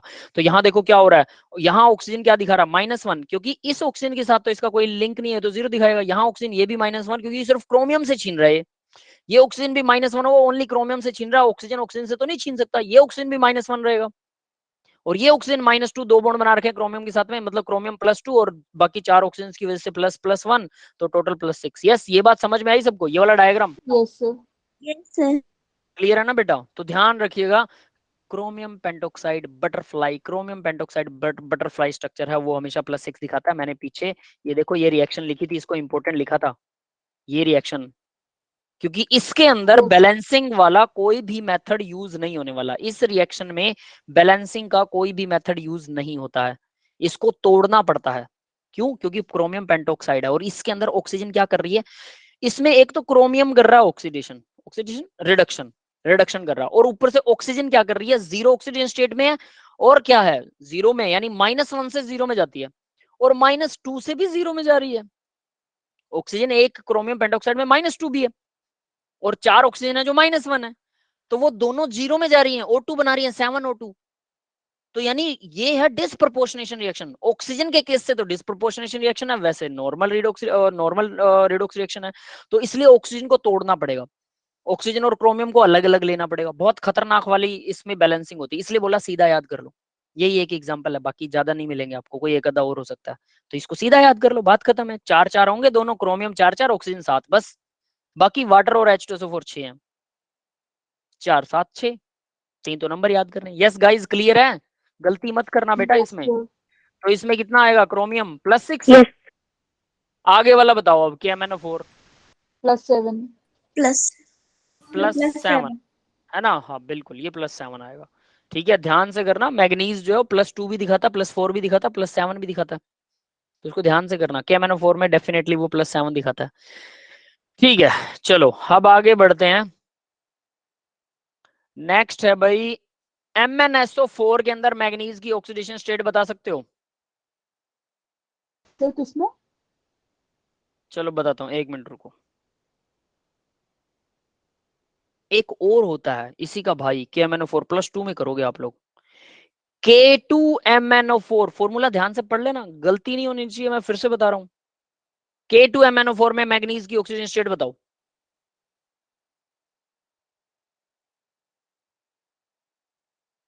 K2MnO4 के अंदर मैग्नीज की ऑक्सीजन स्टेट +6। +6। कॉन्फिडेंस से बोलो बेटा, कॉन्फिडेंस होना चाहिए। कॉन्फिडेंस नहीं है तो फिर मतलब आपको अभी भी समझ में नहीं आया, सिंपल है। वो 8 ऑक्सीजन, हाँ +6 आएगी। ऊपर वाले में देखो, अब ध्यान दो भाई, दोनों को इसके ऊपर, पहले में है +7, दूसरे में है +6, ठीक है, दोनों के फॉर्मूला सेम टू सेम मिल रहे हैं, KMnO4 K2MnO4। हमें लगता है फॉर्मूला ही गलत है, फॉर्मूला गलत नहीं है। KMnO4 की प्रेपरेशन आपके +2 में आएगी और उसके अंदर K2MnO4 आएगा, K2MnO4 बनाते हैं फिर KMnO4 बनाते हैं, ठीक है। तो यानी कि +6 से +7 में लेके जाते हैं इसको, KMnO4 को। यस गाइस, क्लियर है सबको बेटा? यस MnSO4 एक और एग्जांपल है, MnSO4, इसके अंदर ऑक्सीडेशन स्टेट बताओ। +2। MnSO4 मैग्नीज की क्या है, +2 से। सल्फर की, ठीक है +2 मान लिया, सल्फर की +6 +6 होगी। सल्फर कैसे जुड़ा होता है वो बता देता हूँ, S double bond O double bond O, ठीक है, और 4 ऑक्सीजन है ना, डबल बॉन्ड O, ऐसा होगा नहीं, एक ऑक्सीजन सिंगल बॉन्ड, इस तरह से O O double bond O, ये नेगेटिव नेगेटिव, मतलब खाली वैलेंसी होती है इनकी, सीधी बात, ठीक है। तो ऑक्सीजन जो नेगेटिव नेगेटिव वही मैग्नीज के साथ में बॉन्ड बनाती है लोन पेयर डोनेट करके, ठीक है। और फिर सल्फर यहाँ देख सकते हैं 4 ऑक्सीजन जुड़ी हुई है, 2 ऑक्सीजन डबल बॉन्डेड है, मतलब 2 इलेक्ट्रॉन लेके जा रही हैं। ये -2 है, ये -2 है सल्फर के एवरेज में, और ये -1 है सल्फर के एवरेज में, ये -1 है, यानी कि यहाँ +1 आएगा। तो इस तरह से सल्फर जो है वो टोटल +6 दिखाएगा। क्लियर है भाई सबको? Yes yes sir. सर। ठीक है, तो याद रखिएगा। नेक्स्ट देखते हैं इसी के अंदर K2Cr2O7, एक और है भाई K2Cr2O7। इसमें बताइए जरा क्रोमियम का ऑक्सीडेशन नंबर।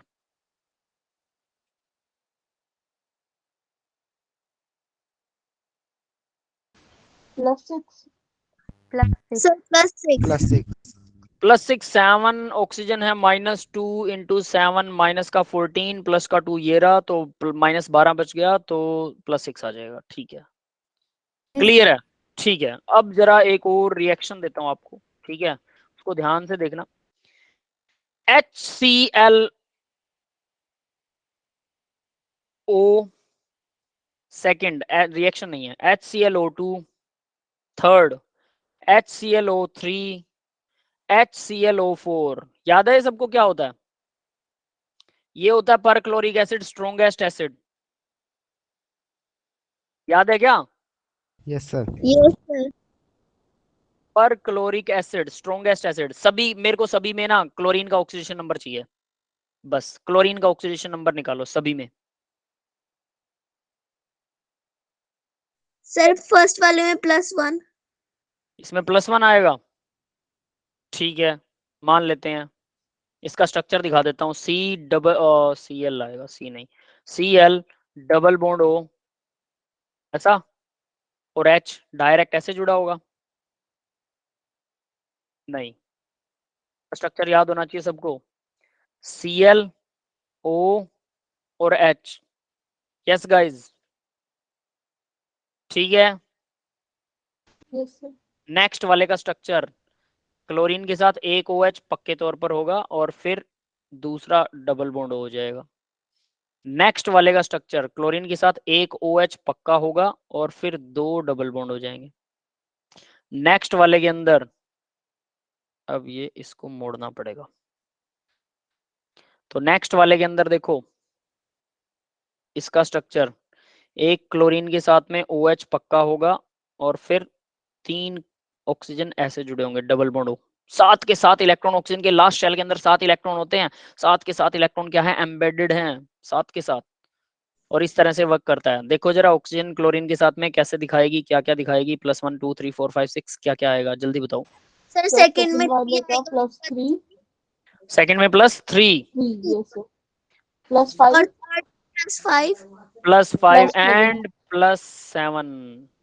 1 Yes. 3 5 7, 1 3 5 7। अब ऐसा क्यों होता है, चलो इसका रीजन बताता हूँ आपको। क्लोरीन है, क्लोरीन का एटॉमिक नंबर 17 है, ठीक है, बड़ा इंटरेस्टिंग सा फैक्ट है, याद रखना। आपको ऑक्सीडेशन नंबर निकालना आ जाएगा कि वो 1 3 5 7। क्या क्लोरीन 2 ऑक्सीडेशन नंबर दिखाता कभी? नहीं दिखाता, कभी नहीं दिखाता। क्यों नहीं दिखाता, उसका रीजन लिख रहा हूँ, ध्यान से देखना। 1s2 2s2 2p6 3s2 3p5। Yes guys, clear है? यस सर यस तो सर तो देखिए third shell is the last shell, ठीक है। तो लास्ट शेल होती है वैलेंस शेल, और यही बॉन्डिंग में पार्टिसिपेट करती है, वो है थर्ड। और मैं अब सिर्फ थर्ड शेल को ही लिखूंगा, तो थर्ड शेल को कंप्लीट लिख रहा हूं अब मैं। 3s2 3px 3py 3pz। अब याद रखना ये चीज, बहुत से टीचर इसको जो है वो मिस कर जाते हैं, ये चीज नहीं बताते हैं बच्चों को। आई डोंट नो कि शायद उनको खुद को कम आती है, या वो ये समझते हैं लेकिन इसको लिंक नहीं कर पाते हैं, ठीक है। मुझे नहीं पता क्या रीजन है, लेकिन इससे आपको बहुत आसान हो जाएगा, मजा आ जाएगा। जब भी इलेक्ट्रॉनिक कॉन्फ़िगरेशन लिख के देखोगे किसी भी मॉलिक्यूल के लिए, बड़ा मजा आएगा आपको कि वो ऐसा होता है। तो ये देखिए 3px। तो आगे देखो थर्ड शेल, मैंने आपको एक चीज बताई थी, जब अगर थर्ड शेल शुरू हो गई तो 3d भी पूरा होगा। याद है ये बात? यस सर यस है ना? तो 3d मैं पूरा लिख रहा हूँ अब यहाँ पे। 3d x² - y², 3d यहाँ आएगा z², ठीक है। फिर आएगा 3dxy 3dyz और 3dzx, ठीक है, ZX दैट इज। तो ये सब के सब ऑर्बिटल्स हैं, तो यानी थर्ड शेल में इतने सारे ऑर्बिटल्स हैं। अब ये क्या कर सकता है, एक यहां आपको साफ दिख रहा है कि एक ही वैलेंसी है, क्योंकि एक इलेक्ट्रॉन है, इसको एक और मिल जाए, दो हो जाए तो क्लोरीन के पूरे हो जाएंगे। तो क्लोरीन क्या करता है, यहां मान लो H के साथ में बॉन्ड बना लिया, तो क्लोरीन ने सीधा, अब देखना, क्लोरीन ने सीधा H के साथ बॉन्ड बना लिया, सीधा बॉन्ड बना लिया, तो क्लोरीन H से लेगा, यहाँ -1 शो करेगा, यस, ये +1। तो minus. Chlorine is more electronegative than hydrogen, तो हाइड्रोजन से छीन लेगा, -1 दिखाएगा, हाइड्रोजन पर +1 आएगा, तो एक H जोड़ दिया अपन ने, बात खत्म। क्लियर है? यस, सभी को क्लियर है? यस। अब ऑक्सीजन के साथ कैसे बॉन्ड बनाता है, अब ये ऑक्सीजन के साथ कैसे बॉन्ड बनाता है, ये देखने वाली बात है। तो यहाँ ऑक्सीजन के साथ में बॉन्ड बनाने का इसका तरीका देखिए, यहाँ हाइड्रोजन अब क्लोरीन से डायरेक्ट अटैच नहीं होने वाला, पहली बात। तो कैसे अटैच होगा, तो वो देखते हैं अब ये कैसे अटैच होने वाला है। ध्यान देना, ये जो दो इलेक्ट्रॉन्स है ना, ये 2 इलेक्ट्रॉन्स थे 2py के 3py के अंदर, मैंने जो रब किया है, और वहां पर मैं अब एक इलेक्ट्रॉन लगा रहा हूँ, यहाँ एक इलेक्ट्रॉन रह गया, एक इलेक्ट्रॉन डी में भेज दिया। तो अब देखो, एक लोन पेयर, क्लोरीन पर 3 लोन पेयर होते हैं, ये सबको पता है। जब वो H से बॉन्ड बनाता है तो 3 लोन पेयर होते हैं उसके पास में, ठीक है। ये 3 लोन पेयर कौन कौन से हैं, 3s2, 3px2 और 3py, यहाँ 2 थे, 3py2, ये नहीं है, सोचो ये 3 लोन पेयर हैं। ये समझ में आया लोन पेयर क्यों होते हैं, एक H के साथ जुड़ने के बाद, ठीक है। तो इसको याद रखिएगा। अब बात करते हैं कि क्लोरीन के पास में यहाँ पे 3 लोन पेयर थे, ठीक है। तो 3 लोन पेयर में से अगर वो एक लोन पेयर 3py का एक इलेक्ट्रॉन हायर ऑर्बिटल में अगर ट्रांसफर करती है, तो वैलेंसी कितनी बढ़ जाएगी, एक बढ़ेगी कि 2 बढ़ेगी?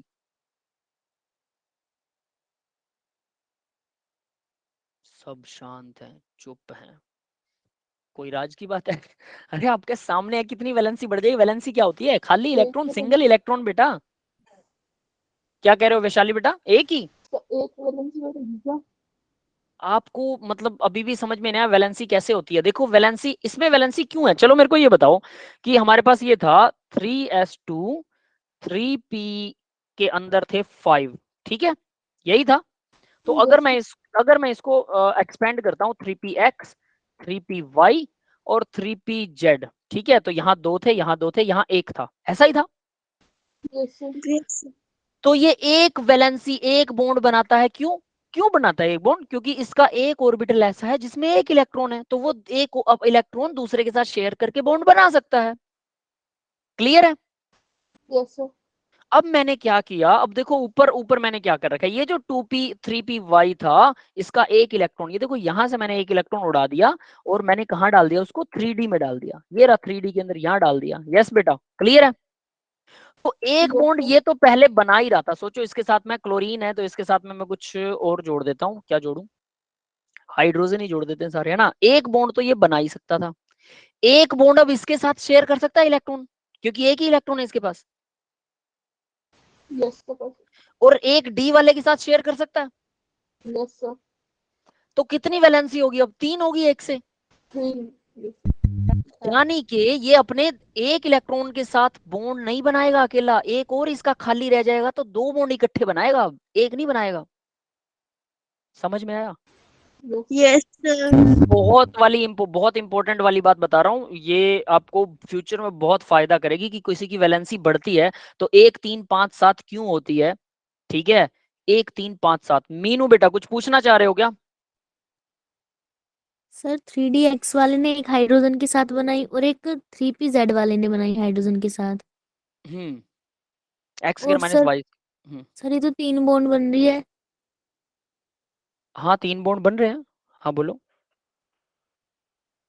नहीं ठीक। सर हमने इसको ट्रांसफर क्यों करा 3d में, जब ये 3p में ही कंप्लीट हो रहा था तो?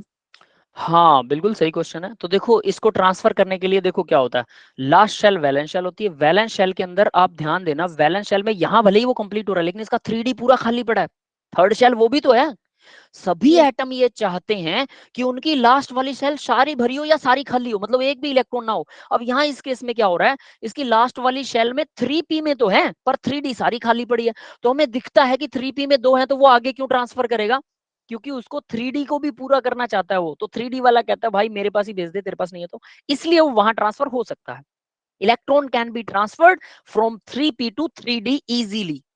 4s में कभी नहीं जाएगा, शेल पार नहीं करेगा इलेक्ट्रॉन, ये याद रख लेना, वरना तो फिर आप सारे अंदर वाले लोन पेयर्स को सभी अंदर वाले इलेक्ट्रॉन पेयर्ड तो होते हैं, सब दो दो होते हैं, सभी दो दो होते हैं, तो वो सारों को एक एक कर दो, सबकी वैलेंसी डबल डबल बढ़ जाएगी, जितने इलेक्ट्रॉन उतनी वैलेंसी कह दो, फिर तो ऐसा हो जाएगा ना, जैसे क्लोरीन में 17 इलेक्ट्रॉन है तो 17 की वैलेंसी बढ़ा दो, 17 और जुड़ जाएंगे। क्यों सर? 4s जोड़ देंगे, 4p जोड़ देंगे, 4d जोड़ देंगे, 5s जोड़ देंगे, 5p जोड़ देंगे, 5d 5f सब जोड़ देंगे हम। ऐसा नहीं हो सकता, इलेक्ट्रॉन शेल क्रॉस नहीं करेगा, बस ये याद रखना। तो थर्ड शेल से फोर्थ में जाएगा, बट थर्ड से थर्ड में रह सकता है। अब हमारे पास एक और क्वेश्चन आता है, 4s की एनर्जी 3d से कम होती है, तो सर 4s में क्यों नहीं जुड़ा? 4s में इलेक्ट्रॉन क्यों नहीं जा सकता? उसकी तो एनर्जी भी कम है, क्योंकि इलेक्ट्रॉन को शेल क्रॉस करनी पड़ेगी, थर्ड से जाएगा तो 4 में बाहर जाएगा ना एटम से, न्यूक्लियस Yes, उसको sir. दूर नहीं जाने देता, न्यूक्लियस कहता है रह मेरे पास, पर तेरी शेल में घूम सकता है, भले उसकी एनर्जी ज्यादा है कम है मेरे को कोई फर्क नहीं पड़ता। फिर बात आती है कि जैसे आपने बोला कि सर ये एक्साइट होकर वहां जाएगा क्योंकि पहले से दो था, क्योंकि इलेक्ट्रॉन एटम को पता है कि भाई मेरे को अपनी शेल कंप्लीट करनी है, एक रीजन। लेकिन दूसरा रीजन और है, वो क्या है पता है?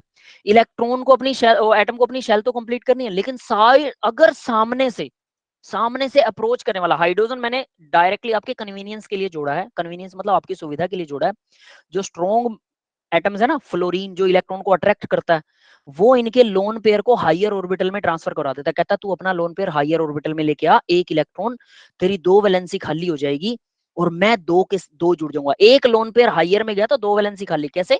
एक तो वहीं रह गया इलेक्ट्रॉन, एक हायर में चला गया, दो वैलेंसी खाली। यस बेटा, समझ में आ रहा है? Yes, sir. तो दो वैलेंसी खाली हो जाएगी, तो आने वाला फ्लोरीन जैसा एटम होता है ना, स्ट्रॉन्ग इलेक्ट्रोनेगेटिव, कहता है मेरे को इलेक्ट्रॉन चाहिए भाई, तेरे साथ शेयर करूंगा लेकिन तेरा इलेक्ट्रॉन मेरी तरफ खींच के रखूंगा। शेयर तो करता है, दिखावा है शेयरिंग का, बट इलेक्ट्रॉन को अपनी तरफ खींच के रखता है। ऐसे electron fluorine and oxygen, specially oxygen double bond बनाता है, इसलिए दोनों इलेक्ट्रॉन को छीन के रखता है।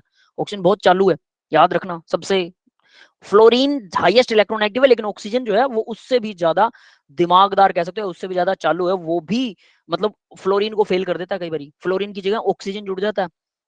समझ गए? वो भी बताऊंगा कभी, MnO4 का स्ट्रक्चर करेंगे जब +2 में, तब आपको Sir, एक्सप्लेन हमारी करूंगा। मैम ने तो बताया था पूरी पीरियडिक टेबल में फ्लोरीन ही था मोस्ट इलेक्ट्रोनेगेटिव एलिमेंट। बिल्कुल सही है, फ्लोरीन मोस्ट इलेक्ट्रोनेगेटिव एलिमेंट है, एकदम सही है। सर ई नोट क्या होता है? बेटा ये +2 का क्वेश्चन है, यहाँ पर नहीं कन्वर्ट पूछना चाहिए आपको, ई नोट होता है वो भी बता दूंगा, ठीक है? +1 के अंदर आता है, थोड़ा सा लास्ट में एक्सप्लेन करूंगा, ठीक है? हल्का सा वो एक्सप्लेन कर दूंगा। तो देखो होता क्या है, बिल्कुल फ्लोरीन है, लेकिन फ्लोरीन देखो, चलो आपने क्वेश्चन पूछ लिया तो मैं बता ही देता हूँ। मान के चलो यहाँ यूरेनियम है आपके पास, यूरेनियम के साथ में 8 फ्लोरीन जोड़ने हैं, what I am saying, 8 fluorine जोड़ने हैं यूरेनियम के साथ, यस सर। ठीक है? कितने हो गए भाई? 3 4 3 और 1 4, लो 8 हो गए। अब इन सभी फ्लोरीन के पास में 3 3 लोन पेयर हैं, ये तो सबको पता है, लास्ट शेल में 3 3 लोन पेयर होते हैं इनके, सारी फ्लोरीन फैमिली सारी फ्लोरीन फैमिली के पास में सबके पास 3 3 लोन पेयर हैं, है ना? सर। तो ये एक दूसरे को रिपेल करेंगे बेटा, डेफिनेटली करेंगे। Yes sir. हालांकि यूरेनियम बहुत बड़ा एटम है, बट इनका रिपल्शन इतना होता है कि यूरेनियम के साथ 8 फ्लोरीन जोड़ने का कोई तुक है ही नहीं, 8 फ्लोरीन नहीं जुड़ते यूरेनियम के साथ। तो क्या करें? इसका अल्टरनेट है कि आप 4 ऑक्सीजन जोड़ दो, 8 फ्लोरीन जोड़ोगे उसकी बजाय 4 ऑक्सीजन जोड़ दो, जोड़ सकते हो 4 ऑक्सीजन, ऑक्सीजन डबल बॉन्ड बनाती है। तो सोचो जहां फ्लोरीन फेल हो जाता है वहां ऑक्सीजन काम आती है, डबल बॉन्ड बनाती है। और कमाल की बात है, जब भी ऑक्सीजन डबल बॉन्डेड होगी एक बॉन्ड अपनी तरफ अट्रैक्ट कर लेगी। यस बेटा, ये बात समझ में आई? Yes sir. जब भी ऑक्सीजन डबल बॉन्ड, और किसी के साथ भी जुड़ी हो ऑक्सीजन, जब भी डबल बॉन्ड बनाती है, ये डबल बॉन्ड तो बनाती है, फ्लोरीन से कम इलेक्ट्रोनेगेटिव है देखो, लेकिन इसने खतरनाक वाला काम कर दिया। क्या? एक इलेक्ट्रॉन पूरा छीन लिया सामने वाले का, पूरा ही, एक ही बॉन्ड बचा। तो देखो एक तो पूरा नेगेटिव बन गई है कुछ देर के लिए, ये पूरा इलेक्ट्रॉन छीन लिया इसने, ये इस पे आ गया पॉजिटिव। एक इलेक्ट्रॉन इसने शेयर कर रखा है, एक ही शेयर किया हुआ है फ्लोरीन की तरह, जैसे फ्लोरीन सिंगल बॉन्ड बनाता है, और एक अगले का इलेक्ट्रॉन छीन लिया। थोड़ी देर बाद उसको फिर से दे देती, कहती कोई बात नहीं कोई बात नहीं, ये ले बेटा बेटा बेटा, ये ले ले ले, ठीक है ठीक है ठीक है, रो मत रो मत, उसको वापस दे देती है, डबल बॉन्ड वापस बन जाता है, फिर से छीन लेती है, फिर से दे देती है। समझ रहे हो मेरी बात? यानी ये ऐसे खेल क्यों खेलती करता है है ऑक्सीजन? बेटा, इस more electronegative very reactive molecule है ऑक्सीजन भी, इवन ऑक्सीजन भी, ऑक्सीजन हमें जिंदा रखता है, हम सांस लेते हैं, लेकिन फिर भी हमें मारने के लिए रिस्पॉन्सिबल ऑक्सीजन है। हमारी बॉडी के प्रोटीन ऑक्सीडाइज होना शुरू हो जाते हैं, जिसकी वजह से हम बूढ़े होना शुरू हो जाते हैं, पता है? ऑक्सीजन की वजह से हम बूढ़े होते हैं और मरते हैं, अगर ऑक्सीजन ऐसा ना करे तो हम कभी ना मरे। हीमोग्लोबिन के साथ CO जुड़ जाते हैं वो तो तो बेटा वो छोटी मरता सी, वो अलग चीज है, ठीक है, हीमोग्लोबिन वाला केस अलग है। ऑक्सीजन पूरी बॉडी में जहां पर भी है ना, हमारे प्रोटीन के साथ छेड़खानी करना शुरू कर देता है।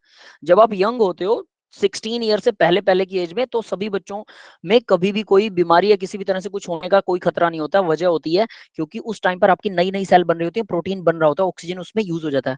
लेकिन जैसे 16 प्लस हो जाते हो आप, उसके बाद प्रोटीन बॉडी में बनना कम हो जाता है क्योंकि उसको रिक्वायरमेंट नहीं होती है। ऑक्सीजन जो है वो बॉडी में बढ़ती रहती है, वो बॉडी में खाली पड़ी रहती है। तो वो प्रोटीन्स के साथ में, हमारे सेंट्रोमियर्स के साथ में और हमारे डीएनए वगैरह के साथ में थोड़ी बहुत छेड़खाना करना शुरू कर देता है। वो आरएनए वगैरह के साथ, डीएनए नहीं आरएनए, थोड़ी बहुत छेड़खानी करना शुरू कर देती है ऑक्सीजन। और इसी वजह से ऑक्सीजन की डेफिशिएंसी की वजह से कैंसर हो सकता है। अगर एक सेल को 72 घंटे के लिए ऑक्सीजन की डेफिशिएंसी हो जाए, कमी हो जाए, पूरी बॉडी में एक सेल ओनली, करोड़ों अरबों सेल होती है हमारी बॉडी में, और एक सेल को भी अगर 72 घंटे के लिए ऑक्सीजन की डेफिशिएंसी हो जाए, कमी, कम ऑक्सीजन मिल रहा है, तो वो कैंसर सेल हो जाती है। तो सोचो, ऑक्सीजन ही कैंसर करवा देता है, ऑक्सीजन की कमी से कैंसर हो सकता है। और ऑक्सीजन किसी से इतना रिएक्टिव है कि ऑक्सीजन हमारे प्रोटीन से रिएक्शन करना शुरू कर देता है। तो जो प्रोटीन हमें चाहिए होते हैं वो प्रोटीन नहीं मिल पाते, तो सिर में बाल जो है वो सफेद हो जाते हैं, हमारी स्किन जो है वो थोड़ा सा कर्ली हो जाती है, उसमें रिंकल्स पड़ने लग जाते हैं, सब ऑक्सीजन है इसका रीजन। क्योंकि वो प्रोटीन्स को खराब कर देती है, वो प्रोटीन बनने नहीं देती है। बहुत सारे रीजन होते हैं, वो lots of reason are there. लेकिन यहाँ पर ऑक्सीजन देखिए, डबल बॉन्डेड जब भी होगा, एक बॉन्ड को छीन लेगा, हाईली इलेक्ट्रोनेगेटिव है। फ्लोरीन भी है, बट फ्लोरीन एक ही बॉन्ड बनाता है, तो वो एक ही बॉन्ड छीन लेगा, तो वो कहेगा ठीक है भाई तू जा, वो पॉजिटिव नेगेटिव हो जाएगा, वो तो आयनिक बॉन्ड बन गया। लेकिन ऑक्सीजन ना आयनिक बनाती, रखती कोवेलेंट है, लेकिन करेक्टर आयनिक का रखती है, और ऊपर से एक बॉन्ड छीन लेती है, फिर वापस दे देती है, फिर छीन लेती है, फिर वापस दे देती है। तो फ्लोरीन से खतरनाक वाला कॉम्बिनेशन बनाती है। और जहां फ्लोरीन काम नहीं आती, जहां फ्लोरीन 8 नहीं जुड़ सकते यूरेनियम के साथ, 8 पॉजिटिव ऑक्सीजन स्टेट यूरेनियम नहीं दिखा सकता, 8 ऑक्सीजन, ऑक्सीजन 4 ही जुड़ेंगे क्योंकि डबल बॉन्ड बनाता है, तो 8 पॉजिटिव दिखा दिया यूरेनियम ने। यस, क्लियर है यस गाइस ये बात? यस तो सर। इस तरह से ऑक्सीजन खतरनाक है, मोर खतरनाक है फ्लोरीन से भी। हालांकि फ्लोरीन मोस्ट इलेक्ट्रोनेगेटिव है, बेशक है, वो राजा है, लेकिन राजा के नीचे जो मंत्री होता है ना, आपने चेस देखी है सबने? Yes sir. राजा एक घर, राजा सिर्फ एक घर चलता है, टेढ़ा मेढ़ा कहीं भी। लेकिन मंत्री क्या है, टेढ़ा भी चल सकता, सीधा भी चल सकता। सबसे ज्यादा पावर मंत्री के पास होती है भाई, वर्किंग अथॉरिटी तो मंत्री है ना। तो फ्लोरीन राजा है, इलेक्ट्रोनेगेटिविटी का किंग है, डेफिनेटली सबसे ज्यादा स्ट्रोंगली पावर से किसी इलेक्ट्रॉन को खींचता है अपनी तरफ। लेकिन ऑक्सीजन जो है वो मंत्री है, मुख्यमंत्री राजा के बाद, और सारी पावर का यूज तो यही करता है, डबल बॉन्ड बनाता है, इलेक्ट्रॉन पूरा छीन लेता है अपने पास। ये बोलता है भले ही मेरी पावर कम है, लेकिन राजा से ज्यादा मैं इलेक्ट्रॉन छीनता हूँ। ये है रीजन। कहानी कुछ सर भी करके। यूरेनियम का प्लस 8 कैसे हो जाएगी वैलेंसी? +8 बेटा, ऑक्सीडेशन नंबर देखो, 4 ऑक्सीजन जुड़े हुए हैं, एक ऑक्सीजन -2 -2 -2 -2, तो +8 oxidation number uranium, simple. Sir पर मेरे को तो मैम ने बताया था कि +7 से लेके -4 तक के बीच के ऑक्सीडेशन नंबर होते हैं, उससे ज्यादा नहीं होते। देखो बेटा, वैसे मैं नहीं कहूंगा, लेकिन शायद उनको नहीं पता है, ठीक है। बट हम किसी टीचर पर कमेंट नहीं करेंगे, मैं आपको बता देता हूँ। +12 तक ऑक्सीडेशन नंबर जाता है, ठीक है, इतना हम देख चुके हैं। उससे आगे भी जाता हो तो वो हमने देखा नहीं है, बस इतनी सी बात है कि वो हमने देखा नहीं है। +7 तो बिल्कुल ठीक नहीं कहा है आपके मैडम ने, ठीक है। रोडियम भी +8 दिखाता है। चलो मैं बताता हूँ कौन कौन +8 दिखाता है पीरियोडिक टेबल के अंदर। एक्सेप्शन में सिर्फ ऑस्मियम लिखवाया है हमें +8 में। क्या लिखवाया? ऑस्मियम। ओस्मियम, ओस्मियम के साथ में रुथेनियम भी दिखाता है, हैस्मियम भी दिखाता है। और ये एक्सेप्शन नहीं है, ये पूरा ग्रुप ही ऐसा दिखाता है, पूरा ग्रुप है इनका। आयरन, जो आयरन के नीचे आता है रुथेनियम, फिर ओस्मियम, फिर हैस्नियम, ये सारे। इसके अलावा +12 वाले ग्रुप भी हैं, लेकिन वो क्या है कि वो हायर क्लासेस में, एमएससी में, या फिर उससे हायर जब नेट की तैयारी करते हैं बच्चे, तब उनको वो मॉलिक्यूल दिखाए जाते हैं, ठीक है। तो मैंने करवा रखे हैं, I know this very well, ठीक है। पर डोंट वरी, आपकी क्लास तक आप 8 मान सकते हो कि ऑक्सीमियम 8 दिखाता है, उसके अलावा कोई नहीं दिखाता, वो भी ठीक है, वो उनके लेवल के हिसाब से, ठीक है। जैसे जैसे आप क्लासेस बढ़ाएंगे तो आपको नई चीजें पता लगती हैं। तो ये 8 दिखाता है, डोंट वरी, ठीक है।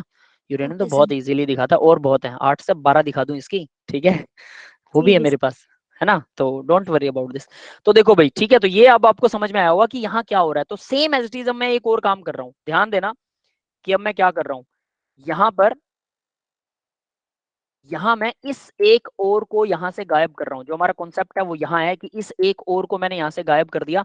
यहाँ एक इलेक्ट्रॉन और एक इलेक्ट्रॉन इसका यहाँ आ गया, ठीक है। अब देखो कितने बॉन्ड बनाएगा क्लोरीन? 5। 5 बना सकता है, ठीक है। मान लो मैं इसके साथ 5 फ्लोरीन जोड़ दूं। अब ऐसा काम सिर्फ फ्लोरीन जैसा एटम करवा सकता है, ये मत सोचना कि हाइड्रोजन करवा देगा। हाइड्रोजन की इलेक्ट्रोनेगेटिविटी काफी कम होती है, वो बॉन्ड जो कह रहे हैं ना आराम से बनाना चाहता है आराम से बना लो भाई। उस अगर किसी के साथ जबरदस्ती करनी है, उसके अंदर वाले लोन पेयर को एक्साइट करके हाइयर में, फ्लोरीन पता है क्या कहता है, कहता भाई मैं बहुत तगड़ा हूं, चिंता मत कर, तू मुझे इलेक्ट्रॉन दे, और मैं तूने जो हाइयर ऑर्बिटल में इलेक्ट्रॉन भेजा है ना, उसकी वजह से तेरे सिस्टम की एनर्जी जो बढ़ गई ना, वो मैं करूंगा स्टेबलाइज, डोंट वर्री अबाउट दिस। समझ गए बेटा? Yes sir. यानी हम कहेंगे कि 3p और 3d में तो एनर्जी गैप है, बिल्कुल है, मैंने मना नहीं किया, लेकिन थर्ड शेल है, ये आपको एक्सेप्ट करना पड़ेगा, शेल तो थर्ड ही है, हाँ बिल्कुल थर्ड ही है, शेल चेंज नहीं की, नहीं की। अब जो आने वाला एटम है जो जुड़ेगा ना, वो कंपनसेट करेगा इस एनर्जी से, वो बॉन्ड इतना स्ट्रॉन्ग बनाएगा कि इतनी एनर्जी रिलीज हो जाएगी बॉन्डिंग के ड्यूरिंग पर, कि वो जो उसने हाइयर ऑर्बिटल में एनर्जी दी थी, इलेक्ट्रॉन को हाइयर ऑर्बिटल में भेजने के लिए एटम ने जो एनर्जी ली थी हमसे, फिर जब फ्लोरीन बॉन्ड बनाएगा उससे कहीं ज्यादा वो वापस दे देगा, तो कुल मिला के हमें वापस ज्यादा मिल गई। ई नोट बी, लेबा हुसैन बेटा, ई नोट भी वही होता है। ई नोट क्या होता है, पहले बॉन्ड बनेगा, फिर उसको पानी में डालोगे हाइड्रेशन एनर्जी मिलेगी हमें, तो बॉन्ड के बनाने में, तोड़ने में, हाइड्रेशन एनर्जी को यूज करने में, टोटल एनर्जीज का जो सम होता है वो ई नोट होता है, टोटल एनर्जीज का सम। तो कई बार हम देखते हैं कि कॉपर की 1 पॉजिटिव स्टेबल होगी या 2 पॉजिटिव। अब मैं इसका एक एग्जांपल देता हूँ, ई नोट का मतलब क्या है, कॉपर 1 पॉजिटिव स्टेबल होगा या कॉपर 2 पॉजिटिव। 2 पॉजिटिव को ऑब्वियस सी बात है, इलेक्ट्रॉन डोनेट करने में, 2 इलेक्ट्रॉन अगर आप किसी से निकालना चाहते हो तो ज्यादा एनर्जी देनी पड़ेगी ना, यस सिंपल सर। है। लेकिन फिर भी कॉपर 2 पॉजिटिव स्टेबल होता है। आपको सर 2 इलेक्ट्रॉन निकालने में तो ज्यादा एनर्जी लगी, वो तो अनस्टेबल हो जाएगा। नहीं, क्यों? क्योंकि सिर्फ इसको नहीं देखा जाता कि इलेक्ट्रॉन देने में क्या एनर्जी यूज हो रही है, इसके साथ में जब कॉपर को पानी में डुबो देंगे हम, कॉपर पानी में डूबेगा तो पानी के साथ बॉन्ड बनाएगा, जब वो बॉन्ड बनाएगा पानी के साथ, हाइड्रेशन एनर्जी रिलीज होगी, पानी वाली एनर्जी। तो वो एनर्जी जो रिलीज हुई और वो एनर्जी जो हमने दी, दोनों का टोटल करेंगे तो कॉपर 2 पॉजिटिव का टोटल क्या आता है, कम आता है as compare to copper 1। Copper 1 को ज्यादा एनर्जी देनी पड़ती, कॉपर 2 को कम देनी पड़ती, इसलिए कॉपर 2 ज्यादा स्टेबल हो जाता है। सेम एज चीज आयरन 2 और आयरन 3 के केस में, 2 और 3, आयरन 1 नहीं होता, आयरन 2 और 3 वाले जो दोनों स्टेबल है, लेकिन उसमें 3 वाला ज्यादा स्टेबल है। समझ गए बेटा? और इसी को बोलते हैं ई नोट वैल्यू। यस लेबा बेटा, समझ में आ गया? Yes sir. है ना, इसी को E thank you note sir. Value बोलते हैं। इसको हम थोड़ा जब प्लस 2 में पढ़ेंगे तो बहुत डिटेल में करेंगे कि कैसे निकालते हैं, क्या क्या करते हैं, सब कुछ पढ़ेंगे, लेकिन अभी के लिए आपके लिए इतना काफी आई थिंक, है ना। और ई नोट वैसे आपके रीडॉक्स में आता है, हल्का सा आता है, लेकिन ई नोट की यस सर, वैल्यूज आती लास्ट में है। हैं। बट ये वाली एक्सप्लेनेशन नहीं आती जो मैंने अभी आपको दी, वो प्लस 2 में आएगी, ठीक है। तो इस तरह से आप देख सकते हैं यहाँ 5 फ्लोरीन जुड़ गए, और फिर एक और ये वाला एक इलेक्ट्रॉन ये हाइयर में चला गया, अब देखो 7 फ्लोरीन जुड़ गए। क्लियर है भाई? Yes sir. तो क्लोरीन क्या करता है, एक फ्लोरीन जोड़ सकता है, बिल्कुल। और क्लोरीन एक के बाद कितने जोड़ सकता है, 3 फ्लोरीन जोड़ सकता है। Yes yes clear sir. है। और 3 के बाद कितने जोड़ सकता है, 5 5। फ्लोरीन जोड़ सकता है, यानी 4 नहीं जोड़ेगा। अब 4 क्यों नहीं जोड़ेगा भाई, एक लोन पेयर को अगर हायर स्टेट में एक्साइट करता है तो 2 वैलेंसी खाली हो जाती है, तो ये सारी की सारी वैलेंसियां इवन दिखाएगा। क्यों? क्योंकि इसकी पहली वैलेंसी, सॉरी ओड दिखाएगा, क्योंकि इसकी पहली वैलेंसी ओड थी। ये बात क्लियर है? Yes sir. तो यस अगर सर। किसी की वैलेंसी ओड हो, तो वो अगर वो लोन पेयर को एक्साइट कर रहा है तो वो ओड ही रहेगा, क्योंकि एक लोन पेयर से 2 वैलेंसी बढ़ती है, एक नहीं बढ़ती। तो ये क्लोरीन एक से, मैंने यहाँ सी लिख दिया अकेला, क्लोरीन एक से कितने दिखा सकता है, 1 से 3 दिखा सकता है, 2 नहीं दिखा सकता क्लोरीन कभी भी। हाँ कोई ऑलरेडी एटम ऐसा है, जैसे ऑक्सीजन है, ऑक्सीजन के नीचे क्या था, सल्फर, ऑक्सीजन नहीं दिखाएगा। ऑक्सीजन के नीचे सल्फर है, सल्फर अगर 2 वैलेंसी दिखा रहा है, ठीक है, तो इसके पास में 2 लोन पेयर होते हैं, तो ये दोनों लोन पेयर जो है, एक लोन पेयर अगर डोनेट कर दे तो 2 वैलेंसी और बढ़ जाएगी, और अगर एक और डोनेट करेगा तो 2 वैलेंसी और बढ़ जाएगी। तो इस तरह से सल्फर +6 तक दिखा सकता है। यस गाइस क्लियर है बेटा ये? Yes sir. तो वो 2 Yes, 4 6 सल्फर क्या दिखाता है, 2 4 6, 2 भी दिखा सकता है, 4 भी दिखा सकता है, 6 भी दिखा सकता है, और -2 भी दिखा सकता है, 0 तो दिखा ही सकता है, ठीक है। तो यानी कि 2 वैलेंसी दिखाता है जब वो नॉर्मल वैलेंसी है, 4 वैलेंसी दिखाता है जब एक लोन पेयर एक्साइट कर देता है, तो 2 से 4 हो जाती है। 3 कभी नहीं दिखाएगा सल्फर, लेकिन क्लोरीन 1 3 5 7 दिखाएगा। इसका रीजन बिहाइंड द सीन आपको समझ में आया अब? सल्फर Yes, का yes. ऑक्सीडेशन नंबर लिख के देखिएगा, उसके बाद में आप उसको एक्साइट करके देखिएगा, सॉरी इलेक्ट्रॉनिक कॉन्फ़िगरेशन लिख के, और आप खुद उसमें फ्लोरीन जोड़ते जाइए। किसी भी एटम के साथ फ्लोरीन डायरेक्टली जोड़ सकते हैं सिंगल वैलेंसी के लिए। तो समझने के लिए फ्लोरीन को समझना बहुत आसान है, ठीक है। बट जरूरत से ज्यादा फ्लोरीन नहीं जोड़ सकते, एक लिमिट 4 5 6 फ्लोरीन जोड़ सकते हैं। 6 से ज्यादा किसी एटम के साथ फ्लोरीन जोड़ेंगे तो फिर आपको यूरेनियम जैसा एटम लेना पड़ेगा लीगल एग्जाम्पल के लिए। इलीगल एग्जाम्पल तो आप चाहे कोई भी ले लो, कोई दिक्कत नहीं है, वो सब ले सकते हो, ठीक है। तो लीगल एग्जाम्पल यूरेनियम जैसा ले लीजिए, यूरेनियम 12 पॉजिटिव भी दिखा देता है, कोई चक्कर नहीं है, ठीक है। किसी को एग्जाम्पल करना हो तो वो एग्जाम्पल भी बता सकते हैं। अब ये आपको समझ में आ गया होगा। तो इस वजह से यहाँ पर जो केस हो रहा है ये अब आपको क्लियर है ना। यहाँ 7 पॉजिटिव 5 1 3 5 7 क्यों दिखाता है, यस सर। सबको क्लियर हो गया ना। ये याद रखना भी अब आपको। तो अब अगर मैं ये बोलूं कि इनका ऑक्सीडेशन, चलो इनकी ऑक्सीजन स्टेट तो आ गई। हाँ एक और चीज इंटरेस्टिंग वाली, वेट, ऑक्सीजन O2F2, ऑक्सीजन की इलेक्ट्रॉनिक, सॉरी क्या नाम है इसका, ऑक्सीजन स्टेट बताइए।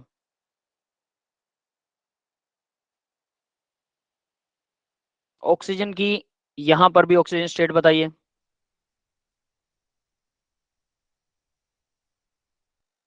यहां पर भी बताइए। सर फर्स्ट वाले में +1। +1 सर। फर्स्ट वाले में +1, ठीक है। फ्लोरीन हमेशा वाले में -1 +2। दिखाता है। 2 फ्लोरीन है, हाँ बेटा रुकिए रुकिए, 2 फ्लोरीन है तो 2 नेगेटिव हो गया, तो ऑक्सीजन 2 लगे हुए हैं, यानी कि +1 एक ऑक्सीजन दिखाएगा, तभी 2 ऑक्सीजन जो है वो +2 दिखाएंगे। यानी यहाँ ऑक्सीजन +2 दिखा रहा है। यस गाइस, क्लियर है बेटा सबको? Yes, sir. Yes sir. तो +2 से लेकर -2 तक ऑक्सीडेशन स्टेट दिखाता है, ठीक है। तो वही चीजें यहाँ मैं एक्सप्लेन करने वाला हूँ। OF2 में बताओ ऑक्सीजन की ऑक्सीजन स्टेट कितनी होगी? +2। +2 सर। यहाँ +2 होने वाली है। कैसे? फ्लोरीन यहाँ पे भी -1 दिखाएगा, ये अपनी ऑक्सीजन स्टेट कभी नहीं बदलता, तो ये -2 हो गया टोटल, तो ऑक्सीजन +2 शो करेगा, ठीक है। तो ये हो गया +2। यहाँ भी +2 है, O2F2 में भी +2 है, ठीक है। +2 है, +1 थी। तो 1 सर होनी चाहिए +1 थी। थी वहाँ। हाँ वो मैंने गलत लिख दिया, ठीक है। Yes, sir. बता दो भाई, बोलते बोलते मैं गलत लिख सकता हूँ, ठीक है। +1, ठीक है बेटा, आगे बढ़ते हैं। सर इसमें -1। इसके अंदर -1 क्यों? क्योंकि सोडियम हमेशा +1 दिखाता है। याद है सबको rule? Alkali metal always +1, alkaline earth Yes, metal sir. Always +2, aluminium +3 aluminium always +3 and fluorine always -1। -1। That is the 4 things जो है वो कभी नहीं बदलते हैं, है ना। ये याद रखना। किसी को याद नहीं है तो मेरे को दोबारा बता दो, मैं अभी दोबारा से लिख देता हूँ उनको। यस बेटा, सर एक बार लिख दीजिए। याद है? लिख देता हूँ, चलो ठीक है। तो देखिए एल्कली मेटल इस तरफ लिख देता हूँ, ठीक है। एल्कली मेटल कौन सी होती हैं? Alkali metals first always always +1। +1 दिखाते हैं। Sodium, potassium, rubidium, caesium, francium, ठीक है। Next alkaline, alkaline earth, group 2। हाँ magnesium, earth calcium, metals. Barium, strontium. तो ये yes, magnesium, beryllium, boron, beryllium के बाद boron, no beryllium, sir, magnesium, boron and calcium, calcium. Strontium, barium, हाँ beryllium, magnesium, नहीं beryllium आता है क्या? Yes sir. तो beryllium, sir. Magnesium, calcium, strontium, barium, radium. Yes that is it, ठीक है वही, ठीक है। तो यहाँ देखिए +2, उसके बाद में क्या आता है? एल्यूमिनियम, Al ऑलवेज +3, ठीक है। फिर 13th group. Fluorine always -1, that's it. इनकी ऑक्सीडेशन स्टेटें कभी नहीं बदलती, ये कभी नहीं बदले, किसी के साथ भी लगे हों, ठीक है। और बाकी सब बदल सकते हैं, और ऑक्सीजन तो बहुत वर्सेटाइल है, लेकिन जनरली ऑक्सीजन -2 दिखाता है जनरली। अगर ऑक्सीजन में डाउट हो आपको तो ऑक्सीजन को छोड़ के किसी दूसरे एटम वाली देखिए ध्यान से। हमने बहुत सारे एग्जांपल किए हैं ड्यूरिंग द सेशन, भी एग्जांपल किए हैं, अब भी एग्जांपल कर रहे हैं। तो दूसरे वाले की चेक कर लो और फिर ऑक्सीजन को निकाल लो। यहाँ दिखा रहा भी ऑक्सीजन -1, यहाँ कितना दिखाएगा? Na2O, +2। +2 ये +2 तो यहाँ -2। है तो ये -2 दिखाएगा। तो ऊपर देखो +1 +2 -2, और यहाँ पर कितना दिखाएगा ऑक्सीजन? -1/2। ये +1 है तो यहाँ 2 ऑक्सीजन है, तो दोनों ऑक्सीजन +1 दिखा रहे हैं, तो एक ऑक्सीजन डेफिनेटली -1/2 दिखाएगा, 2 ऑक्सीजन -1 दिखाएगा ना, तो ये आ गया -1/2, ठीक है। पर ऑक्साइड और सुपर ऑक्साइड कौन से होते हैं, याद है? ऑक्सीजन जब -1 दिखाता है तो ये पर ऑक्साइड, यस सर। पर ऑक्साइड याद रखना। पर ऑक्सीजन ऑक्साइड। जब -2 दिखाता है तो सुपर ऑक्साइड। ऐसा क्या? सुपर ऑक्साइड कौन सा होता है? सर जब हाफ दिखाए। Minus sir. -1/2। ठीक है, -1/2 दिखाए तो सुपर ऑक्साइड, -1 दिखाए तो पर ऑक्साइड। ठीक है, और 0 तो दिखा ही सकता है, कोई दिक्कत वाली बात नहीं है। +1 दिखाता है तो इसका कोई सिर पैर नहीं है, वो ऑक्साइड ही होगा। ठीक है, और +2 वो भी ऑक्साइड ही मानते हैं हम वैसे, लेकिन -2 जहां दिखाता है तो उसको हम जनरली ऑक्साइड बोलते हैं। ऑक्साइड के अंदर जनरली ऑक्सीजन जो है -2 दिखाता है, और ऑक्साइड जब भी किसी चीज के पीछे नाम लगेगा तो इसका मतलब ये है कि वो -2 दिखा रहा है। उसके अलावा -1 और -1/2 के अंदर पर ऑक्साइड और सुपर ऑक्साइड होता है।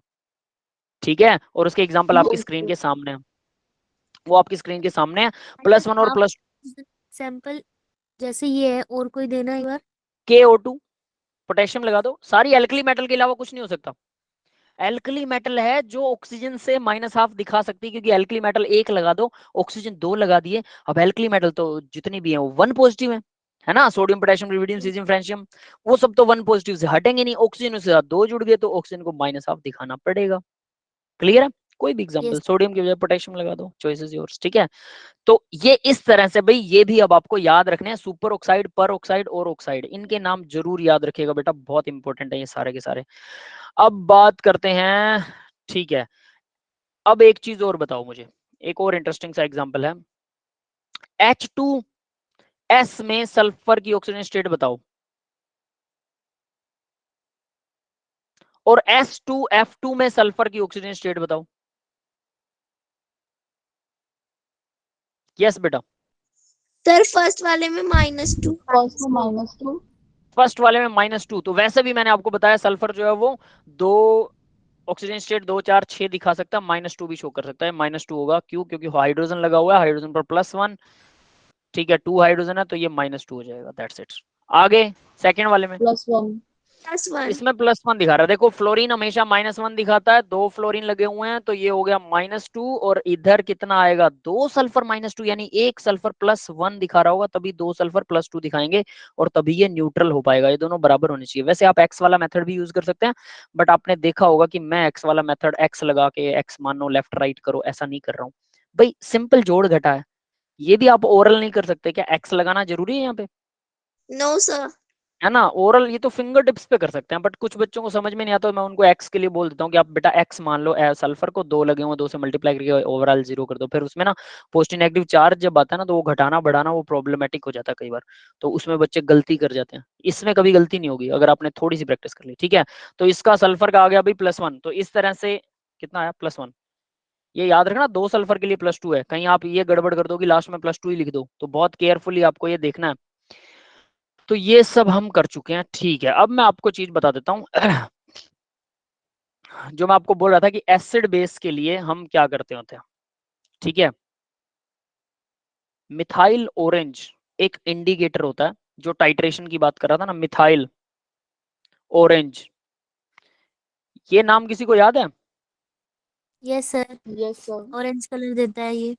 हाँ, ऑरेंज कलर देता है ना। ठीक है, तो इसका पीएच की बात करते हैं, तो मान के चलो, ये एक क्वेश्चन से आपको रिलेट करके बता रहा हूं कि एक वीक बेस और स्ट्रॉन्ग एसिड हो, तो सॉल्यूशन क्या होगा? Weak base, strong salt. Strong acid, basic salt. तो साल्ट क्या बनेगा? Acidic basic? Acidic. Sir acidic. Acidic salt बनेगा, एसिडिक साल्ट बनेगा। इन दोनों की रिएक्शन करवा दें तो एसिडिक सॉल्यूशन बनेगा, क्योंकि सॉल्यूशन में रिएक्शन हो रही तो एसिडिक सॉल्यूशन बन गया, क्योंकि साल्ट सॉल्यूशन में घुल जाएगा। ठीक है, यस सर। और एक चीज और बताओ, मिथाइल ऑरेंज जो है वो क्या होता है? मतलब वो एसिड होता है या बेस होता है?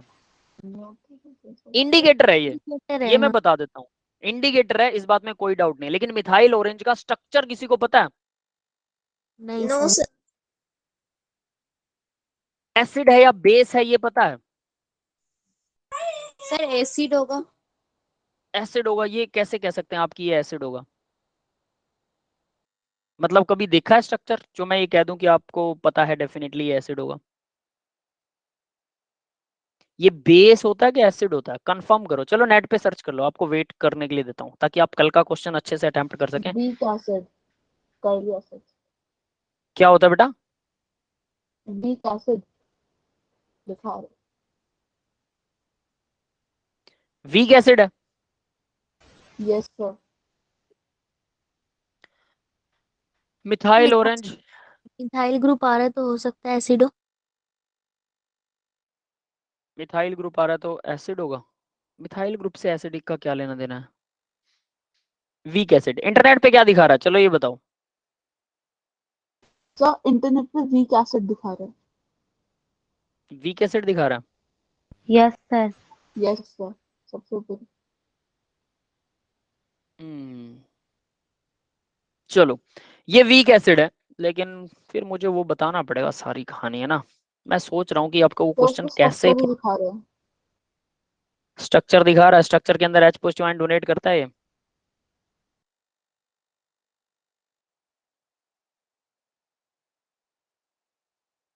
स्ट्रक्चर के अंदर कुछ पॉइंट डोनेट करता है ये,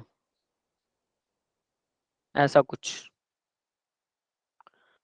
चलो आपको एक नई चीज बताता हूँ, फिर रुको, ऐसे बात बनेगी नहीं, वेट। एसिड और बेस के लिए लास्ट क्वेश्चन होगा, फिर इसके बाद हम खत्म करेंगे। बस इतना ही मेरे को बताना, ज्यादा कुछ नहीं है, ठीक है। तो देखो एसिड और बेस की टाइट्रेशंस के अंदर हम कुछ इंडिकेटर्स यूज करते हैं। उन इंडिकेटर्स के अंदर मिथाइल ऑरेंज आता है, ठीक है, डेफिनेटली आता है मिथाइल ऑरेंज। उसके अलावा और कौन कौन से आते हैं भाई? फेनोल्फिथिलीन। फेनोल्फेथिलीन। फिनोप्सिलिन भी आता है। फेनोफेथलिन भी आता है, और तो चाइना रोज। क्या बेटा? तो फ्लावर यूज करते हैं ना, चाइना रोज। नहीं समझ में आया क्या बोल रहे हो। Sir China rose flower use करते हैं। China rose, litmus paper, pH paper. Litmus वगैरह नहीं, नहीं नहीं नहीं नहीं। इंडिकेटर कौन कौन से यूज होते हैं मैं वो पूछ रहा हूँ। तीनों इंडिकेटर्स का ना एक पॉइंट होता है, इंडिकेटर्स का एक अलग अलग पॉइंट होता है। लेट मी सर्च दैट, वो डाटा है सर मेरे वो पास जो मुझे। कैबेज से एक वो बनाते लिक्विड, जो मेरे को नाम नहीं पता उसका। कैबिज से लिक्विड बनाते हैं? यस नहीं सर, वो पर्पल ऐसा। कलर का कैबेज होता है। रुक जाओ रुक जाओ रुक जाओ, मैं बताता हूँ आपको, मैं कुछ और बताना चाहता हूँ। फंक्शंस, मेरे पास एक इमेज थी अच्छी खासी, वो मेरे को इमेज मिल नहीं रही है, रुको जरा, इमेज ढूंढता हूँ मैं। मेरे पास एक इमेज थी इनकी, जो अलग अलग, वो मेरे फोन में थी एक्चुअली, ठीक है। वेट ए मोमेंट, सिर्फ हल्का सा टाइम आपको रुकना पड़ेगा, क्योंकि मैंने वो केमिस्ट्री के नाम से रख रखी हैं कुछ इमेजेस हैं। उसमें परफेक्ट डाटा बताना चाहता हूँ। वैसे तो मैं आपको ओरल बता सकता हूँ, बट मैं अगर उल्टा बता गया ना बेटा, तो वो आपके लिए फिर वो किसी काम का नहीं है, वो गलत हो जाएगा, ठीक है। तो इसीलिए मैं सोच रहा हूँ कि आपको वो सही चीज ही बता दूं कि वो क्या है।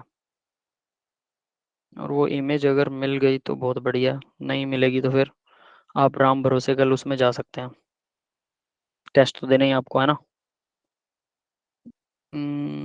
लो क्या? सर, ढूंढ लो आप एक बार। ढूंढ लो चलो मैं ढूंढता हूँ। अरे वैसे तो एक ही क्वेश्चन है, वो इतनी टेंशन वाली बात नहीं है। मैं ढूंढ रहा हूँ वो इमेज, कहाँ मिलेगी। मेरे फोन में थी वो इमेज, बहुत सारी इमेजेस की फोटो खींच रखी है मैंने। कई बार मैं सोचता हूँ कि ये डाटा याद कर रखना है, तो चलो इसको याद क्यों रखना है, इसको शायद पीसी में मिल जाए, ठीक है। उसमें एक डाटा दे रखा है, मैं आपको सिंपल बता देता हूँ कि मिथाइल ऑरेंज कब यूज होता है, एसिडिक कंडीशंस में, बेसिक कंडीशंस में। वैसा ही कुछ क्वेश्चन है कल, ठीक है।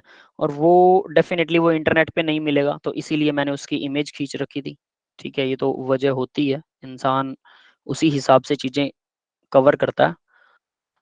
सर वो इमेज तो आपको बुक में मिली थी किसी? नहीं नहीं नहीं नहीं नहीं नहीं, वो इमेज मतलब मैंने ना कुछ लिख के ना उस पे, समझ रहे हो बात, लिख के और फिर इमेज मतलब उसको खींच लिया था, फोटो खींच लिया था, ताकि मेरे वो याद रहे, अच्छा। ठीक है। वैसा था, लिखा हुआ है, वो डाटा लिखा हुआ बेटा, और उसमें कुछ नहीं है। चलो मैं एक और जगह से, जहाँ से शायद मेरे को वो डाटा मिला था, मैं वहां से देख सकता हूँ। हाँ कुछ ना कुछ जरूर मिलेगा। के MnO4 का हाइड्रोमेट्रिक टाइट्रेशंस एस्टिमेशन, ये टाइट्रेशंस का ही सारा पार्ट है, और कुछ नहीं है।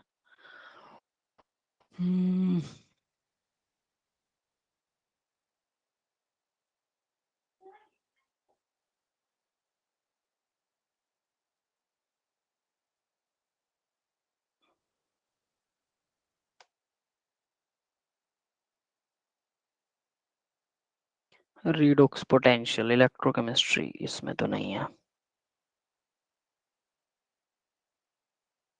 Last but not the list, अगर इसमें मिल गया तो बहुत बढ़िया। इम्पोर्टेंट बैलेंसी फैक्टर नहीं मिलेगा भाई, टाइम पे चीजें मिलती नहीं होती है ना, इसलिए कहते हैं कि माइंड में नॉलेज रखनी चाहिए, वही याद रहती है, वरना फिर गड़बड़ होती है। देख लो आपके सामने एग्जाम्पल है, मैं ही एग्जाम्पल हूँ, बाकी आप लोगों को नहीं कह रहा हूँ कि हमेशा माइंड में जो चीजें होती हैं वही याद रहती हैं और वही टाइम पर काम आती हैं। डोंट वरी, चलो मैं आपको फिर भी इसका थोड़ा सा हिंट बता देता हूँ क्या होता है कि जो मिथाइल ऑरेंज होता है, ठीक है, जैसे आपने बोला एसिड है, ऐसे ही फिनोफैथलीन जो होता है वो भी एसिड होता है, फिनोफैथलीन, ठीक है, ये भी एसिड है। ये एसिड्स ना कौन कम रेंज में अपना पीएच बदलेगा, कौन ज्यादा रेंज में पीएच बदलेगा, उसकी वैल्यू मुझे याद नहीं है, ठीक है, क्योंकि वो वैल्यू का वैल्यूएबल क्वेश्चन था, वैल्यू अगर आपको याद आया तो मैं आपको भेज दूंगा। बट एक चीज बता देता हूं कि मिथाइल ऑरेंज जो है वो एसिडिक कंडीशन में, एसिडिक कंडीशंस के अंदर कलर चेंज करता है, ठीक है, चलो इसको साफ साफ लिख देते हैं, ज्यादा बेटर रहेगा, है ना। Methyl orange acidic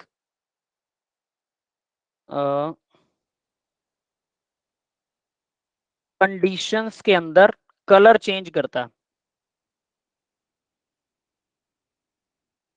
colour change करता है, बस इतना याद रख लो, आपका क्वेश्चन हो जाएगा। सर हम्म सर मिथाइल ऑरेंज पीएच 3 से 5 के बीच में रेड कलर शो करता है, वो वाला फिर 3 से 5 में रेड, हाँ वो वाला डाटा है मेरे पास। 3 से 5 में और रेड फिर कलर चेंज करो, बेसिक में पिंक येलो करता है वो कलर शो करता है। 8.3 से 10 के बीच में, ऐसा। सर 3 से 5 के बीच में रेड कलर शो करता है और बेसिक में येलो। बेसिक में येलो करता है। अब